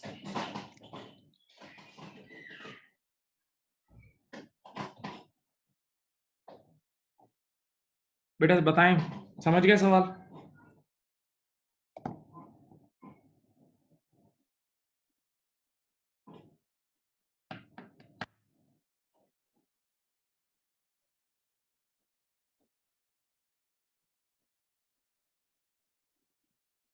चलो अब मैं कुछ थियोरेटिकल डिस्कशन कर रहा हूं, आइए एंडिंग। एक एरिया है जो FA1 के आखिरी थ्योरी की क्लासेस में पढ़ाया जाता है, FA1 की आखिरी थ्योरी की क्लासेस में पढ़ाया जाता है। मैं आज इसको जरा तफसील से जरा प्रॉपर डिस्कस करता हूं, आप सुने इसको।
मैं लिख रहा हूँ पहले, फिर आप लोगों को समझाता हूँ, बेफिक्र हो जाए।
चलो बेटा, टॉपिक सुने, सामने देखें। यहाँ देख लें प्लीज। आप लोगों ने अपनी लाइफ में दो वर्ड सुने हैं, कैपिटल एक्सपेंडिचर और रेवेन्यू एक्सपेंडिचर। कैपिटल एक्सपेंडिचर और रेवेन्यू एक्सपेंडिचर, सही है? ये आप लोगों ने FA1 में नाम सुने, एंड में हमारी बुक में भी लिखे हुए हैं, ठीक है? प्लीज, आप लोगों को याद होगा कि कैपिटल एक्सपेंडिचर क्या होता है, सुकून से सुने। वो पहली definition, expenditure on purchase of non current asset. जब आप कोई नॉन करंट एसेट खरीदते हो, मेजर डेफिनेशन यही है। जब आप नॉन करंट एसेट खरीदते हो तो non current asset by default वो एसेट होता है जो more than one accounting period economic benefit देता है। 3 साल, 4 साल, 5 साल, 10 साल। तो जब वो आप नॉन करंट एसेट खरीदते हो तो उसको हम बोलते हैं कैपिटल एक्सपेंडिचर। अब नॉन करंट एसेट जब कई साल फायदा पहुंचाता है, सोचो सिर्फ, जब कई साल फायदा पहुंचाता है तो उसको 1 सेकंड में एक्सपेंस बुक नहीं करते। नॉन करंट एसेट कई साल फायदा पहुंचाता है तो उसको 1 सेकंड में एक्सपेंस बुक करना गैर मुनासिब, नामुनासिब और गलत बात है। तो कैपिटल एक्सपेंडिचर जब भी होगा ना, तो उसकी एंट्री बनेगी एसेट डेबिट और कैश क्रेडिट। एक्सपेंस को डेबिट नहीं करना, उसकी एंट्री बनेगी। कैपिटल एक्सपेंडिचर आप जब भी करोगे तो उसकी एंट्री बनेगी एसेट डेबिट और कैश क्रेडिट, उसको एक्सपेंस बुक नहीं करना। तो कैपिटल एक्सपेंडिचर के दो दो तरीके से आप पहुंच सकते हो, देखो पढ़ो। Expenditure on purchase of non current asset खरीदोगे तब, और improvement of non current asset. अगर आप बाद में एसेट्स को इंप्रूव भी करते हो, आपने ऑलरेडी एक नॉन करंट एसेट खरीद लिया और उसको आप इंप्रूव कर रहे हो। बच्चे ने कहा इम्प्रूव का मतलब क्या? मैंने कहा मैं मिसाल देता हूँ, सुनो। आपने एक चाइना का स्प्लिट यूनिट खरीदा था, एक स्प्लिट यूनिट खरीदा था चाइना का, सही है। तो जब स्प्लिट यूनिट चाइना का होता है तो उसका कंप्रेसर और उसका दिल, एसी का दिल उसका कंप्रेसर होता है, वो भी चाइना का था। तो चाइना के कंप्रेसर की लाइफ सिर्फ 2 साल 3 साल होती है, समझ लो, मिसाल के तौर पर 3 साल होती है। तो जब 2 साल गुजरे ना, तो मुझे किसी ने कहा कि आप अपने एसी में से चाइना का, आप अपने एसी में से चाइना का कंप्रेसर निकालें, आप अपने एसी में से चाइना का कंप्रेसर निकालें और मेरी तरफ देखें, और इस एसी में जैपनीज कंप्रेसर लगाएं जिसकी लाइफ है 10 साल। तो बेटा मैंने अपने स्प्लिट यूनिट से चाइना का कंप्रेसर निकलवा के जैपनीज कंप्रेसर लगवाया जिसकी लाइफ थी 10 साल, तो वो लाइफ बढ़ गई ना, तो अब मुझे और कई साल फायदा होगा। तो वंस अगेन ये इंप्रूवमेंट है ना। तो अगर आप कोई इस तरह का इंप्रूवमेंट का खर्चा करते हो जो आपको कई साल फायदा देगा, तो वो खर्चा भी कैपिटल एक्सपेंडिचर है। वो खर्चा भी क्या है? कैपिटल एक्सपेंडिचर है। तो सुनो, पढ़ो। Expenditure on purchase of non current asset, या तो नॉन करंट एसेट खरीदा हो, या नॉन करंट एसेट को इंप्रूव किया हो, या नॉन करंट एसेट खरीदा हो, प्लीज दिल से, प्लीज दिल से, या तो आपने नॉन करंट एसेट बाय किया हो, या आपने नॉन करंट एसेट को इंप्रूव किया हो, इंप्रूव किया हो, नॉन करंट एसेट को इंप्रूव किया हो, सही है। अब ये नीचे पढ़ो। It gives economic benefit for more than one accounting period. ये इसका उसूल होता है कि कई साल फायदा पहुंचाता है। तो कभी भी इसको 1 सेकंड में पीएनएल में बुक नहीं करेंगे, 1 सेकंड में एक्सपेंस आउट नहीं करेंगे, बल्कि इसकी डबल एंट्री क्या बनेगी? देखो पढ़ो। Must be recorded as an asset. मिसाल के तौर पे आपने बिल्डिंग खरीदी, तो आप डबल एंट्री बनाओगे, बिल्डिंग डेबिट कैश क्रेडिट। सुने, आपने मशीन खरीदा तो मशीन की एंट्री है मशीन डेबिट और कैश क्रेडिट। आपने फर्नीचर खरीदा, furniture debit cash credit. Computer खरीदा, कंप्यूटर डेबिट कैश क्रेडिट, सही है। तो जब भी आप नॉन करंट एसेट बाय करते हो, तो आप डायरेक्ट एसेट डेबिट करते हो और कैश क्रेडिट करते हो, एक्सपेंस डेबिट नहीं करते, सही है। तो नॉन करंट एसेट के बाय करने को ही कैपिटल एक्सपेंडिचर बोलते हैं। तो याद रखना, आज के बाद कभी भी टीचर आपसे कहे कि फला एक्सपेंडिचर कैपिटल एक्सपेंडिचर है, आज के बाद कभी भी टीचर आपसे कहे कि फला एक्सपेंडिचर कैपिटल एक्सपेंडिचर है, फला एक्सपेंडिचर कैपिटल एक्सपेंडिचर है, फला एक्सपेंडिचर कैपिटल एक्सपेंडिचर है, फला एक्सपेंडिचर कैपिटल एक्सपेंडिचर है, तो ऐसी सूरत हाल में, ऐसी सूरत हाल में, यहां देखें, ऐसी सूरत हाल में आप एंट्री बनाओगे एसेट डेबिट और कैश क्रेडिट, डायरेक्ट एसेट को डेबिट करना, सही है। अब एक और एक्सपेंडिचर होता है, तुमने बहुत बार सुना है, देखा है, रेवेन्यू एक्सपेंडिचर। रोजमर्रा का रेवेन्यू एक्सपेंडिचर क्या है? Expenditure on day to day business activity. Business को चलाने के लिए जो रोजमर्रा के खर्चे होते हैं, नॉर्मली कंज्यूम्ड, ये इसका दूसरा करेक्ट, नॉर्मली कंज्यूम और utilize in the same period, normally वो उसी साल यूज हो जाते हैं। और तीसरा कैरेक्टरिस्टिक क्या है कि दे आर रिकरिंग, रिकरिंग, बार बार होते हैं, बार बार होते हैं, बार बार होते हैं, बार बार होते हैं, सही है। और इसकी एंट्री बनती है एक्सपेंस, जैसे इलेक्ट्रिसिटी का बिल हर महीने आता है, टेलीफोन का बिल हर महीने आता है, रेंट का बिल हर महीने आता है, क्लीनिंग हर महीने होती है, सैलरीज हर महीने, वेजेस हर महीने, एडवर्टाइजमेंट रूटीन टाइम पीरियड के बाद बंदा करता है, मेंटेनेंस, आपको पता है एसी की सर्विस हर 2 महीने 3 महीने बाद करनी पड़ रही होती है, आप अपने इंस्टीट्यूट में भी देखते हैं, सब हो रहा होता है। तो ये रिकरिंग नेचर के होते हैं, रिकरिंग, बार बार बार बार बार बार। और नॉर्मली ये उसी पीरियड में फायदा पहुंचाते हैं, जिस पीरियड में खर्चा किया उसी पीरियड में यूज हो जाते हैं। तो जब ये उसी पीरियड में यूटिलाइज हो जाते हैं, कई साल फायदा नहीं पहुंचाते बल्कि उसी पीरियड में यूज हो जाते हैं, तो ये उसी पीरियड में एक्सपेंस आउट होंगे। मेरे प्यारे बच्चों, ये उसी के उसी पीरियड में एक्सपेंस आउट होंगे, राइट। तो मेरे बच्चों याद रखना, रेवेन्यू एक्सपेंडिचर की एंट्री बनती है डायरेक्ट एक्सपेंस डेबिट और कैश क्रेडिट। जैसे इलेक्ट्रिसिटी एक्सपेंस आपने बचपन में पढ़ा है, मैंने ही तो पढ़ा है, electricity expense debit cash credit, telephone expense debit cash credit, ये एक्सपेंस डेबिट, हर एक्सपेंस, जो भी एक्सपेंस आप इनकर करोगे तो एंट्री बनेगी एक्सपेंस डेबिट और कैश क्रेडिट, एक्सपेंस डेबिट और कैश क्रेडिट, एक्सपेंस डेबिट और कैश क्रेडिट, एक्सपेंस डेबिट और कैश क्रेडिट, एक्सपेंस डेबिट और कैश क्रेडिट, पक्का। तो भाई आज के बाद अब देखो, ये बातें जहन में रखो, ये उसूलन अभी तक आनी चाहिए, अभी तक आनी चाहिए थी, ये FA1 के अंदर है ये एंड में, लेकिन छोटा एरिया मैं खुद आप लोगों नहीं पढ़ाता, वो वाला एरिया मैंने नहीं पढ़ाया था थ्योरी का, लेकिन आपको आना चाहिए ये भी। कैपिटल एक्सपेंडिचर आज के बाद कहा जाए तो कैपिटल एक्सपेंडिचर का मतलब आपने कोई नॉन करंट एसेट बाय किया और कैपिटल एक्सपेंडिचर की एंट्री बनती है asset debit cash credit, asset debit cash credit. कभी बोला जाए रेवेन्यू एक्सपेंडिचर तो उसकी एंट्री बनेगी एक्सपेंस डेबिट और कैश क्रेडिट, याद रखना, इस बात को भूलना नहीं। अब बेटा आपको पता है कि आप जब नॉन करंट एसेट बाय करते हो ना, सीधी सी बात सुनो, आप कोई नॉन करंट एसेट बाय करते हो तो वो कैपिटल एक्सपेंडिचर है, उसमें कोई दो राय नहीं है। आप जब कोई नॉन करंट एसेट बाय करते हो तो वो कैपिटल एक्सपेंडिचर है, उसमें कोई दो राय नहीं है। लेकिन सब बच्चे मिलके सोचते हैं, मिलके सोचना होगा, प्लीज सोचना जरूरी है। जब हम नॉन करंट एसेट बाय करते हैं ना, मेरी तरफ देखें, सामने देखें, तो भाई तरह तरह के खर्चे लग रहे होते हैं। आप आज जाके आपको स्प्लिट यूनिट खरीदना है तो आप सदर जाके नॉन करंट एसेट खरीदेंगे, तो आपको नॉन करंट एसेट खरीदते वक्त कई बार क्या, हमेशा वहां से पहले तो वहां पैसे देने, फिर ट्रांसपोर्ट कॉस्ट देनी है गाड़ी वाले को, वो यहाँ लेकर आएगा, फिर यहाँ आके स्प्लिट यूनिट की इंस्टॉलेशन होगी, हाँ, वायरिंग होगी, ये सब खर्चे होते हैं ना। बाहर मुल्क से मंगा रहे हो तो बीच में इंपोर्ट ड्यूटी देनी पड़ेगी कस्टम्स डिपार्टमेंट को, शिपिंग कॉस्ट देनी पड़ेगी, हाँ, तो ये सारे खर्चे होते हैं ना। तो भाई ये इतने सारे खर्चों का ट्रीटमेंट क्या होगा, ये जो इतने सारे खर्चे उनका ट्रीटमेंट क्या होगा। तो देखें, IS 16, अच्छा इसके ऊपर जो भी गुफ्तगू मैं कर रहा हूं ना, ये सब IS 16 ने बताई है। IS 16 जिसका नाम भी लिख रहा हूं, IS 16 का नाम है प्रॉपर्टी प्लांट एंड इक्विपमेंट, ये नाम है।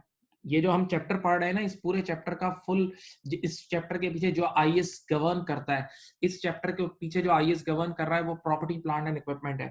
प्रॉपर्टी प्लांट एंड इक्विपमेंट है। बट बेटा इस मेरे प्यारे बच्चों, इसको शॉर्टकट में बोलते हैं PPE।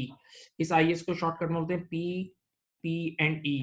ये जितनी भी हम गुफ्तगू कर रहे हैं ये सब IS 16 से रिलेटेड है, जिसका नाम है property plant and equipment. IS 16 का नाम क्या है? Property plant and equipment.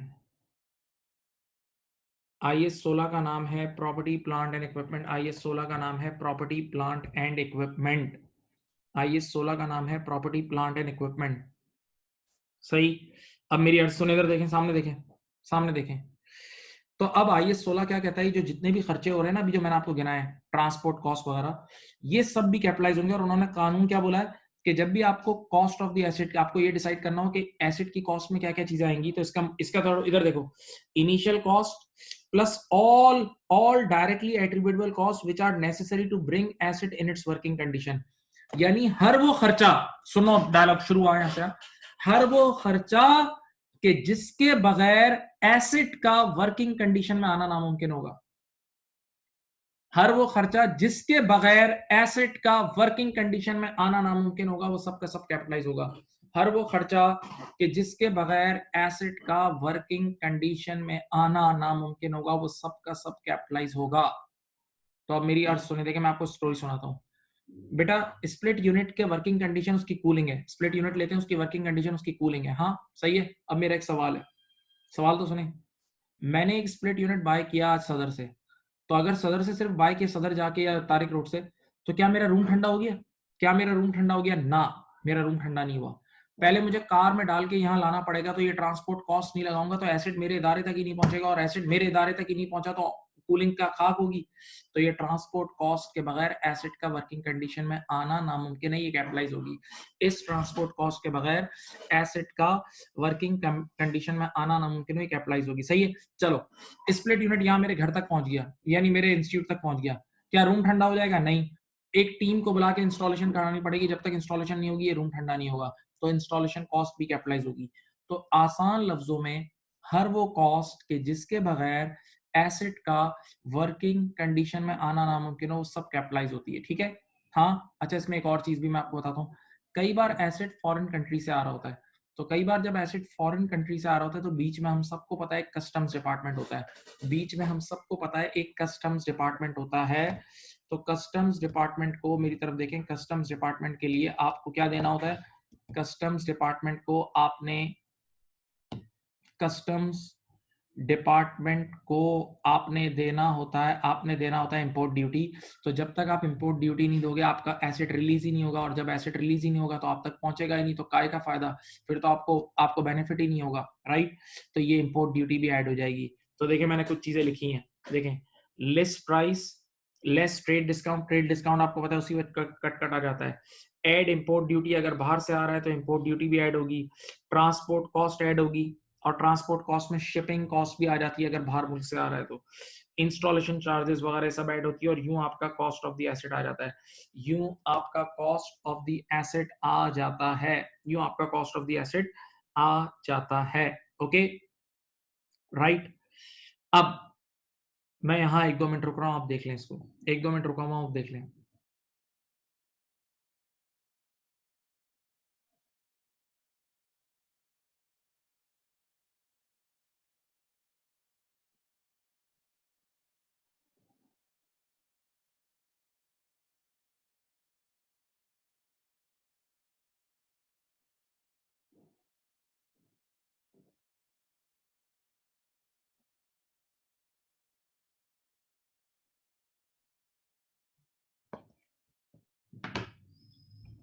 अब उसके बाद अब बच्चे ने कहा कि सर ये तो आपने हमें बता दिया कि जब एसिड खरीदेंगे तो क्या-क्या चीज़ें ऐड होंगी।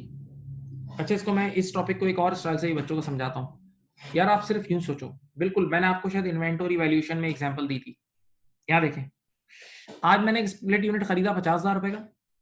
₹50,000 का स्प्लिट यूनिट खरीदा, ₹2,000 गाड़ी वाले को दिए, ट्रांसपोर्ट वाले को, और फिर ₹3,000 की इंस्टॉलेशन कराई। तो अब उसी वक़्त थोड़ी देर बाद एक बच्चा आया, बोला सर स्प्लिट यूनिट कितने का पड़ गया? तो मैंने कहा 55। बस यही कॉस्ट ऑफ द एसेट है कि वर्किंग कंडीशन में लाने तक जो टोटल कॉस्ट है वो असल आपकी कॉस्ट ऑफ द एसेट है, ठीक है? तो अब देखो बेटा, आज से पहले मैंने लास्ट 6 क्लासेस में, 5 क्लासेस में जितने भी सवाल कराए थे उसमें मैं readymade cost of the asset देता था। बेटा पिछली क्लासेस में जो भी सवालात कराए थे, प्लीज अब थोड़ी देर जान लगा दो। पिछली क्लासेस में जो भी सवालात कराए थे उसमें आपको readymade cost of the asset देता था, याद है? हाँ, रेडीमेड आपको कॉस्ट ऑफ द एसेट देता था, याद है? हाँ। अब ये कॉस्ट ऑफ द एसेट देखो आपने कैलकुलेट भी करनी होती है। देखो इस तरह ये आपने कॉस्ट ऑफ द एसेट का डब्बा कैलकुलेट भी करना होता है। हाँ। अब बच्चे ने कहा कि आपने अभी तो हमें बताया कि जब एसेट खरीद रहे होंगे उस टाइम क्या-क्या ऐड होगा। लेट अस से आपने एक एसेट आज खरीद लिया। अब 2-3 साल बाद आपने उस एसेट को अपग्रेड कराया। एक वर्ड याद है? अपग्रेड, अपग्रेड, इंप्रूवमेंट कराई, एसेट को इंप्रूव करा। क्या मतलब? आप मैंने अभी आपको जो चाइना की एग्जांपल दी थी कि आपने स्प्लिट यूनिट का कंप्रेसर चाइनीज कंप्रेसर लगा निकाल के जापानीज कंप्रेसर लगाया। आपने स्प्लिट यूनिट में से चाइनीज कंप्रेसर निकलवा के कौन सा लगवा दिया? जापानीज कंप्रेसर लगवा दिया। तो ऐसी सूरत हाल में मेरी तरफ देखें, ऐसी सूरत हाल में आंखें खोलो, आपने अपने एसेट को इंप्रूव कर दिया तो फ्यूचर में अगर आपने कोई ऐसा खर्चा किया, फ्यूचर में आपने कोई ऐसा खर्चा किया कि जिसकी वजह से आपका एसेट इंप्रूव होता है, तो वो उसकी वजह से भी आपके एसेट की कॉस्ट चेंज हो जाएगी, आपके एसेट की वैल्यू चेंज हो जाएगी, वो भी कैपिटलाइज हो जाएगी। सही है? सुने, इन सब्सिक्वेंट पीरियड यानी आने वाले सालों में, if any expenditure is done to improve efficiency और लाइफ ऑफ एसेट, यानी जिसकी वजह से एसेट की या तो एफिशिएंसी बढ़ जाए या एसेट की लाइफ बढ़ जाए, then that expenditure will also be capitalize, वो भी कैपिटलाइज हो जाएगा, वो भी कैपिटलाइज हो जाएगा, वो भी कैपिटलाइज हो जाएगा। प्लीज नोट, देख लें आप, देख लें एक नजर, देख लें भाई।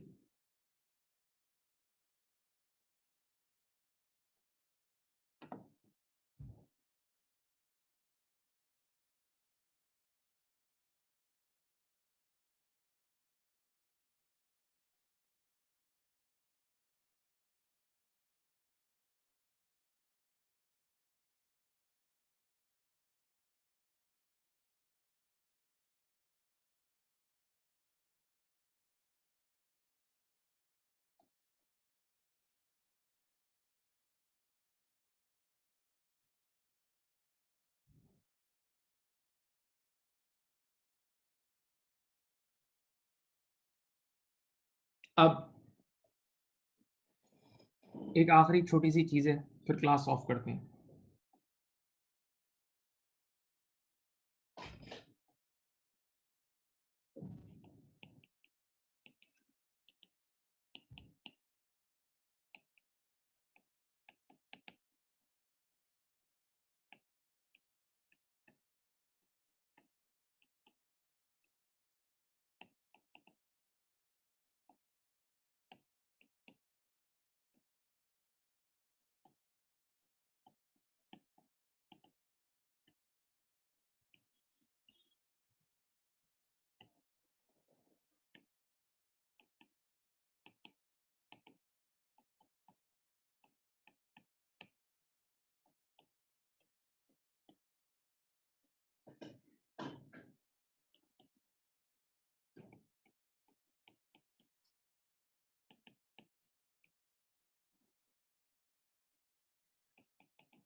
अब बड़ी अच्छी डिस्कशन होने की है, आप लोगों ने सुनना होगा। बड़ी जबरदस्त डिस्कशन है, मटीरियलिटी कॉन्सेप्ट। लास्ट 5 मिनट्स की डिस्कशन है, ज्यादा नहीं है, प्लीज आखिरी थोड़ी देर 5 साल। मटीरियलिटी कॉन्सेप्ट बेटा। मटीरियल इंफॉर्मेशन, मटीरियल इंफॉर्मेशन हर उस इंफॉर्मेशन को कहते हैं, सामने देखें, मटीरियल इंफॉर्मेशन हर उस इंफॉर्मेशन को कहते हैं जो यूजर के सामने पेश की जाए तो उनका डिसीजन होगा एक्स, जो यूजर के सामने पेश अगर कर दी जाए तो उनका डिसीजन होगा एक्स, और यूजर से छुपा ली जाए तो उनका डिसीजन हो जाएगा वाई। यानी हर वो इंफॉर्मेशन जो यूजर के डिसीजन को चेंज कर दे वो मटेरियल इंफॉर्मेशन होती है। हर वो इंफॉर्मेशन जो यूजर के डिसीजन को चेंज कर दे वो मटेरियल इंफॉर्मेशन होती है, वो मटेरियल इंफॉर्मेशन होती है। सही है, मैं मिसाल देता हूं आपको। पहली मिसाल यहां देखें, सामने देखें, आप लोगों ने मिर्चा वाला इंस्टीट्यूट में एडमिशन लिया, ठीक है, आप लोगों का एडमिशन हो गया, सुने, और एक हफ्ते बाद एडमिन से एक बंदा आया बोर्ड, और आप लोग क्लास में थे, हाँ, एडमिन से एक बंदा आया और उसने बोर्ड पे यूं लिखा, ये देखे देखे, बोर्ड पे लिखा एनुअल चार्जेस 20,000। आप लोगों ने एडमिशन लिया एक हफ्ते पहले, एक हफ्ते बाद एडमिन से एक बंदा आया और उसने लिखा एनुअल चार्जेस 20,000, और सबको बोला सबकी तरफ कि कल तक सब ये पे कर देना अपने अपने एनुअल चार्जेस, वरना आपको क्लास अलाउ नहीं की जाएगी। सुनना, आप लोगों ने बचपन में स्कूल में पढ़ा है, स्कूल में याद है एनुअल चार्जेस होते थे, भूल गए? स्कूल में एनुअल चार्जेस होते थे। आप लोगों ने जैसे ही सुना आपने कहा भाई यार ये क्या हरकत है, एकदम आप लोग भड़क गए, एकदम आप लोग भड़क गए, एकदम आप लोग भड़क गए। सुने, सामने देखें, तो ऐसी सूरत हाल में आप लोग बोलोगे यार ये क्या बदतमीजी है, पहले क्यों नहीं बताया, पहले क्यों नहीं बताया? तो एडमिन वाले ने बोला अगर हम पहले ही बताते तो आप क्या करते? तो आप फौरन बोलते हम एडमिशन ही नहीं लेते। यानी ये इतनी इंपॉर्टेंट और बड़ी इंफॉर्मेशन है, मटेरियल इंफॉर्मेशन है कि आपके डिसीजन को ही चेंज कर देती, या आपके डिसीजन को ही चेंज कर देती, तो ये मटेरियल इंफॉर्मेशन है। हाँ, नहीं समझे? लेकिन कुछ चीजें आप लोग पे करते हो, मैं आपको बताऊं, जैसे एडमिशन हो जाता है, एडमिशन के बाद जब क्लासेस शुरू होती है तो हम बोलते हैं ना आपको यार वहां से जाके फोटोकॉपियर से एक छोटी सी बुक खरीद लो, तो 200-300 रुपए की बुक आप चुपचाप ले लेते हो, कोई कुछ नहीं बोलता, क्योंकि वो इममटीरियल है, वो इममटीरियल अमाउंट है, तो उसमें आप कुछ नहीं बोलते, आप बोलते हो चलो यार। तो देखें, मटीरियल इंफॉर्मेशन वो इंफॉर्मेशन है जो यूजर के डिसीजन को चेंज कर देती है, और इममटीरियल इंफॉर्मेशन वो इंफॉर्मेशन है जो यूजर के डिसीजन पे इफेक्ट नहीं करती। समझ गए? अब सेकंड एग्जांपल सुनो, सुनना बेटा, आप लोगों ने शायद, मुझे पता नहीं है MA1 MA2 में शायद वेरिएंसेस का चैप्टर है या नहीं, F2 में तो है, F2 में तो है, वेरिएंसेस एक चैप्टर है। वेरिएंसेस का मतलब यह है कि सोचा कुछ और हुआ कुछ, द डिफरेंस इज वेरिएंस। सोचा कुछ और हुआ कुछ, द डिफरेंस इज वेरिएंस। समझाता हूं, ये एक इंटरनल कंट्रोल है। बेटा आपको पता है जब हमने अपनी लाइफ में, मैंने खुद भी आज से 10 साल पहले खुद भी जॉब की है, यानी दूसरे इंस्टीट्यूट्स में ही पढ़ा है, अब तो अपना इंस्टीट्यूट है लेकिन दूसरे इंस्टीट्यूट में पहले पढ़ाया था। तो बेटा जैसे एक FA1 का ग्रुप शुरू हो रहा होता था ना किसी भी इदारे में, तो वहां हमें बोला जाता था कि भाई आपके पास अब 50 घंटे हैं, आपके पास स्टैंडर्ड आवर्स हैं, 50 घंटे में आपको कोर्स कंप्लीट कराना है। सही है, टीचर को, क्योंकि टीचर की सैलरी पर आवर के हिसाब से नॉर्मली दी जाती है कुछ इदारों में, तो हमें बोला जाता था कि 50 घंटे में आपने कोर्स कंप्लीट कराना है। अब रियल लाइफ में क्या होता है बताऊं, अगर टीचर को 50 घंटे का टारगेट दिया है तो कभी कभार बच्चे कम आए, कभी बारिश हो गई, कभी मूड नहीं हो रहा है, ऐसा होता है, तो टीचर ने कभी रिवीजन करा दिया, रिकैप करा दिया, क्लास कम ले ली, तो ऐसी सूरत हाल में 50 घंटे की जगह कभी कभार हमारे 55 आवर्स लग जाते थे, 50 की जगह 55 घंटे, 52 आवर्स, 53 आवर्स लग जाते थे। तो ऑर्गेनाइजेशन कुछ नहीं कहती थी, वो चेक बना देती, बोलती थी चलो यार 2-3 घंटे चलता है, 5 घंटे चलता है, होता है यार रियल लाइफ में। लेकिन अगर किसी टीचर को 50 घंटे का टारगेट दिया और उसने सेंचुरी मार के खड़ा हो गया हो तो 50 घंटे का टारगेट दिया और 100 घंटे मार के खड़ा हो गया हो तो ऐसी सूरत हाल में फिर हैजार्ड की लाइट ऑन होगी, टा टा टा। प्रिंसिपल उसे बुलाएगा, बोला भाई क्लास में क्या कर रहे थे, 50 घंटे की जगह 100 घंटे ले लिए, हाँ नहीं समझे? तो भाई ये मटेरियल मटेरियल काम हो गया, अब आपने मटेरियल छक्का मार दिया भाई, अब आपको पकड़ेंगे। तो मटेरियल इंफॉर्मेशन उस इंफॉर्मेशन को कहते हैं जो यूजर के डिसीजन को चेंज कर दे, जो यूजर के डिसीजन को चेंज कर दे। पक्का? अब मेरी बात सुनो, मटीरियलिटी लेवल कैसे पता लगेगा कि क्या चीज मटीरियल क्या इमटीरियल? सुनो, तो मटीरियलिटी लिमिट इंसान टू इंसान और पर्सन टू पर्सन वेरी करती है। मटीरियलिटी लिमिट इंसान टू इंसान और पर्सन टू पर्सन वेरी करती है। क्या मतलब? सुनो, एक अमीर आदमी के जेब से 5,000 रुपए भी गिर जाए उसको पता नहीं लगेगा, उसको फर्क नहीं पड़ता। अमीर आदमी, बहुत अमीर आदमी, 5,000 गिर गए, लेकिन गरीब आदमी के जेब से 50 रुपए भी गिर गए यार, उसकी चीखें निकल जाएंगी, क्योंकि उसके लिए 50 रुपए भी मटीरियल है और उसके लिए 5,000 भी मटीरियल है। तो मेरा डायलॉग सुनो, मटीरियलिटी लिमिट इंसान टू इंसान और पर्सन टू पर्सन वेरी करती है। मटीरियलिटी लिमिट इंसान टू इंसान और पर्सन टू पर्सन वेरी करती है। नहीं समझ रहे? हाँ जी।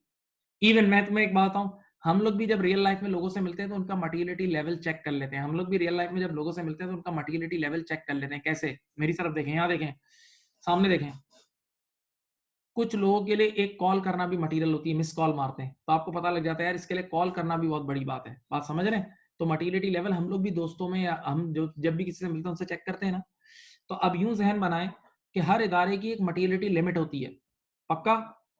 अब सुने, only those expenditures are capitalized which are greater than materiality limit. Let us say एक इदारे की materiality limit 5000 है, तो अब 5000 से ऊपर के एसेट को वो नॉन करंट एसेट रिकॉर्ड करेंगे और 5000 से छोटे एसेट पे वो टाइम वेस्ट नहीं करेंगे। एक सेकंड में एक्सपेंस आउट। देखो मटीरियलिटी लिमिट से कम होगा ठक एक्सपेंस, क्योंकि वो हमारे डिसीजन पे इफेक्ट ही नहीं करता। मटीरियलिटी लिमिट से ज्यादा होगा तो फिर एसेट है। जैसे मैं एक प्रैक्टिकल एग्जांपल देता हूं, फिलिप्स कंपनी का नाम सुना है? वो इतनी अमीर कंपनी है और इतनी बड़ी कंपनी है कि वो 10,000 से कम का कोई भी एसेट लेती है उसको एसेट रिकॉर्ड ही नहीं करती। 10,000 से कम का कोई भी एसेट लेती है एसेट रिकॉर्ड नहीं करती, एक सेकंड में एंट्री बना देती है, एक्सपेंस डेबिट और कैश क्रेडिट। वो कहती है यार हमारे पास इतना टाइम नहीं है इस छोटे मोटे काम का। तो बेटा अगर ये देखो, ये एक और फन सीख लो, only those expenditures are capitalized which are greater than materiality limit. अगर मटीरियलिटी लिमिट से ज्यादा होंगे तो कैपिटलाइज होंगे, अगर मटीरियलिटी लिमिट से कम होंगे तो कैपिटलाइज नहीं होंगे। ओके? ओके? नहीं समझे? नहीं समझे? एक मिसाल और देता हूं, चलो एक मिसाल और देता हूं। आपको एक बड़ी कंपनी में जॉब मिल गई है, आपको एक बड़ी कंपनी में जॉब मिल गई। मैं मटीरियलिटी का मैं एक मतलब समझाता हूं, एक और एग्जांपल देता हूं। एक बड़ी कंपनी में आपको जॉब मिल गई अरबों रुपए की। आपने क्या करा बताऊं? आपने जाके उस कंपनी के मालिक को 200 रुपए का फ्रॉड पकड़ के दिया। वो सर पकड़ के बैठ गया, उसने बोला यार ये अरबों रुपए की कंपनी है, तू 100-200 रुपए की चीजें पकड़ के दे रहा है, स्टेशनरी की चोरी पकड़ के दे रहे हो यार। वो पेंसिल लेके जा रहा था। अबे वो बोलेगा टाइम थोड़ी अरबों रुपए का काम कर रहे हैं हम यार।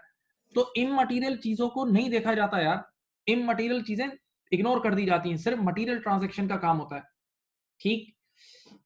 आज आप लोगों ने काफी चीजें सुन ली, थैंक यू भाई, लेकिन मेहनत भी जरूरी है। अच्छा आप लोगों का कोई टेस्ट इन्होंने अनाउंस किया था बेटा? अब आप लोगों का एक्रूवल एंड प्रीपेमेंट का मैंने भी बोला था टेस्ट होगा, तो भाई अब आप गेट रेडी फॉर टेस्ट, और टेस्ट आप सबने देने हैं। सही है? यूं समझ लें कि फिजिकल क्लासेस से ज्यादा अब आप लोगों के पीछे मॉनिटरिंग हो रही है, हर क्लास की अटेंडेंस वगैरह सब चीजें देखी जा रही हैं और उसका एक्शन भी है। ठीक है? तो बेटा जो भी आपको इवेंट बोला जाए उस पर प्लीज रेडी रहिएगा। चलें, अपना ख्याल रखें। अल्लाह हाफिज।